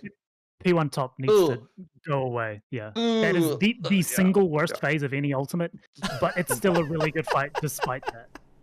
Yeah. I didn't mind P1 too much, but I don't know, dude. P1 is ferocious. Oh my god. I just got used to it after. I mean, it was my first ultimate, so I mean, I don't know. Comparison. You didn't know any different. Yeah, it was just like, oh, it's hard. Well, fuck, I guess they're supposed to be hard. I don't know. I'm supposed to do a lot of shit to survive. I don't know. I do like how they design ultimates in the fact that you just need this amount of DPS for this phase, right? And so no one's ever going to have to do max DPS to beat you just have to meet that one DPS check, go through everything, you reset, you balance out for the next phase. I think that's interesting engagement with the fights. I don't know if they're ever going to really be able to bring that to Savage, but it's something that definitely makes Ultimates more unique and enjoyable. They can do that with Savages, and they have in the past with HP percent pushes. Now, something that we did see in the live letter was decimals of percentages on the health bar, which could mean one of two things. They could be bringing back HP percentage pushes because you need that knowledge to know when you're about to push. That would be one thing that I could see being an extrapolation of why they added that back in. And the other thing is it means absolutely nothing, and it's just nice quality of life, which is good, but it would be a bit out of place, I think. Like, it's not necessarily that important post, until you get to the 1% where it shows currently. Yeah. Well, I mean, yeah, unless you're doing phase changes of HP. Okay. I mean, we were wrapping up the show about an hour ago, so but then the dreaded two letters came up. Yeah. The chilling, yeah. No, this is really good. I mean, it's conversations we need to have too. We can't like shy away from a lot of this stuff in general. This is stuff that's affecting all of us as people who raid in a community and people who are very serious about This is raiding. for the future. Yeah. This discussion is also for, I mean, it's a start of an expansion, right? Yeah. We are at the end. Right now, we are just culminating all our thoughts on what makes Endwalker good or bad, especially bad. So, getting all this out, hopefully the Dawntrail will, over time, And the other thing is, like, Dawntrail is going to be advertising this game to new players as well. Every new expansion is an advertisement to new players. And so how it appears at the very beginning does matter, and so making these changes is everything, and leads to what the future will look like for us as well. Because this is the time to make changes if they want to lock people in when they try out the game with Dawntrail. All right. Well, if we got anything else, guys, you feeling good for now, at least. Yeah. Can't wait for the game. We'll Yeah. have a whole goddamn dude. As soon as Dawntrail comes out, there's going to be a lot to talk about. A lot. Oh, yeah. I mean, dude, Jesus it's good, right? Christ. It's been hard to say Year. I know as a streamer, if you focus on streaming, obviously I know that you shouldn't be fixated on one game, but I love to play MMO, right? The last 6 months has just been really rough, you know. So we definitely need a reboot, Dude, and then I spent more a content year, in our favorite game, yeah. a year in Party Finder doing P9 to P12S, 6 hours a day, 4 to 5 days a week. I'm ready, dude. I'm ready for something fresh. And Why on Abacios earth would you is- do it that much? Jesus Christ, man. This is the most intimate I've ever been with a raid tier ever. Ever. I'm ready. Just go and pug ultimate, man. Just I've jump been on the doing train. ultimate, but I don't want to get into pugs, dude. I just don't want to mess with that right now. I'd rather just do it with. I have. Do it, man. I'll teach you EU strats. Let's go. Yeah, an EU strat. Let me download something real quick. All right. Anyways, Fuck's guys. You guys, thank you so much for being here today. It's been a fantastic talk. You guys are absolutely fucking amazing. And I look forward to the next shows we're going to be having in just a month from now. We're going to be having a ton of fucking shows and answers to all of our questions we have right now. But before we leave, let's do our closing statements. Last things you want to say. Shout outs to anyone, you know, if you want to do shout outs, and let everybody know where they can find you. And we'll start with Arthars here. Arthars, can you tell everybody?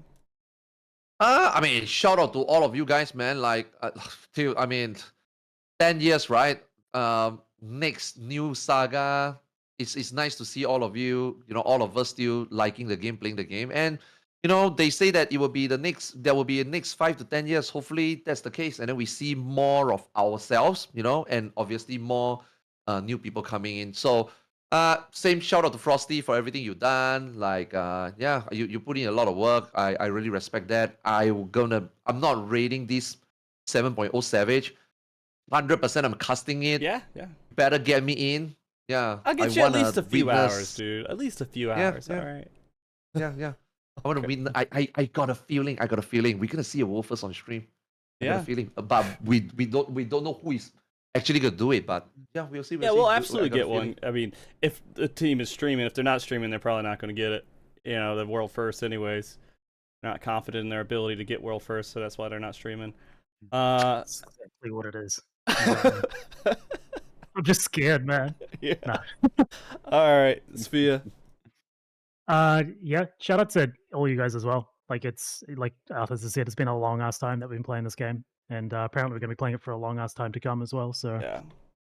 hopefully what we've talked about all comes to fruition and all of our problems are solved and the auto marker is removed. Yeah. Oh, also, sorry to the fishers. I used you guys as like an unwilling punching bag today. I don't actually hate fishing, I swear. Like, you guys are cool. You're chill. It's probably the most interesting gathering profession. Oh, for sure. Yeah. No, but I'm mostly just excited for the expansion, man. Really looking forward to it. Okay. Actually, here's a question. Are you still a fisher even after you get the fishing achievement? Or do you just stop fishing and you just never touch it again? You know, I'm curious. Do people stay fish? Do they consider themselves fishers? Still, do they keep going and fishing for just the hell of it, right? Or do they just stop after the achievement? As soon as a new fish is added, you go get it, right? Which means that you're always a fisher if there's always going to be new fish. So they're a fisher essentially until the last expansion adds the last fish, and then they're not a fisher anymore. Okay. Got it. Got it. All right. Saren? Yeah, I echo what the other two said. It's nice to speak to you all again. Hope you have a good time in Dawntrail.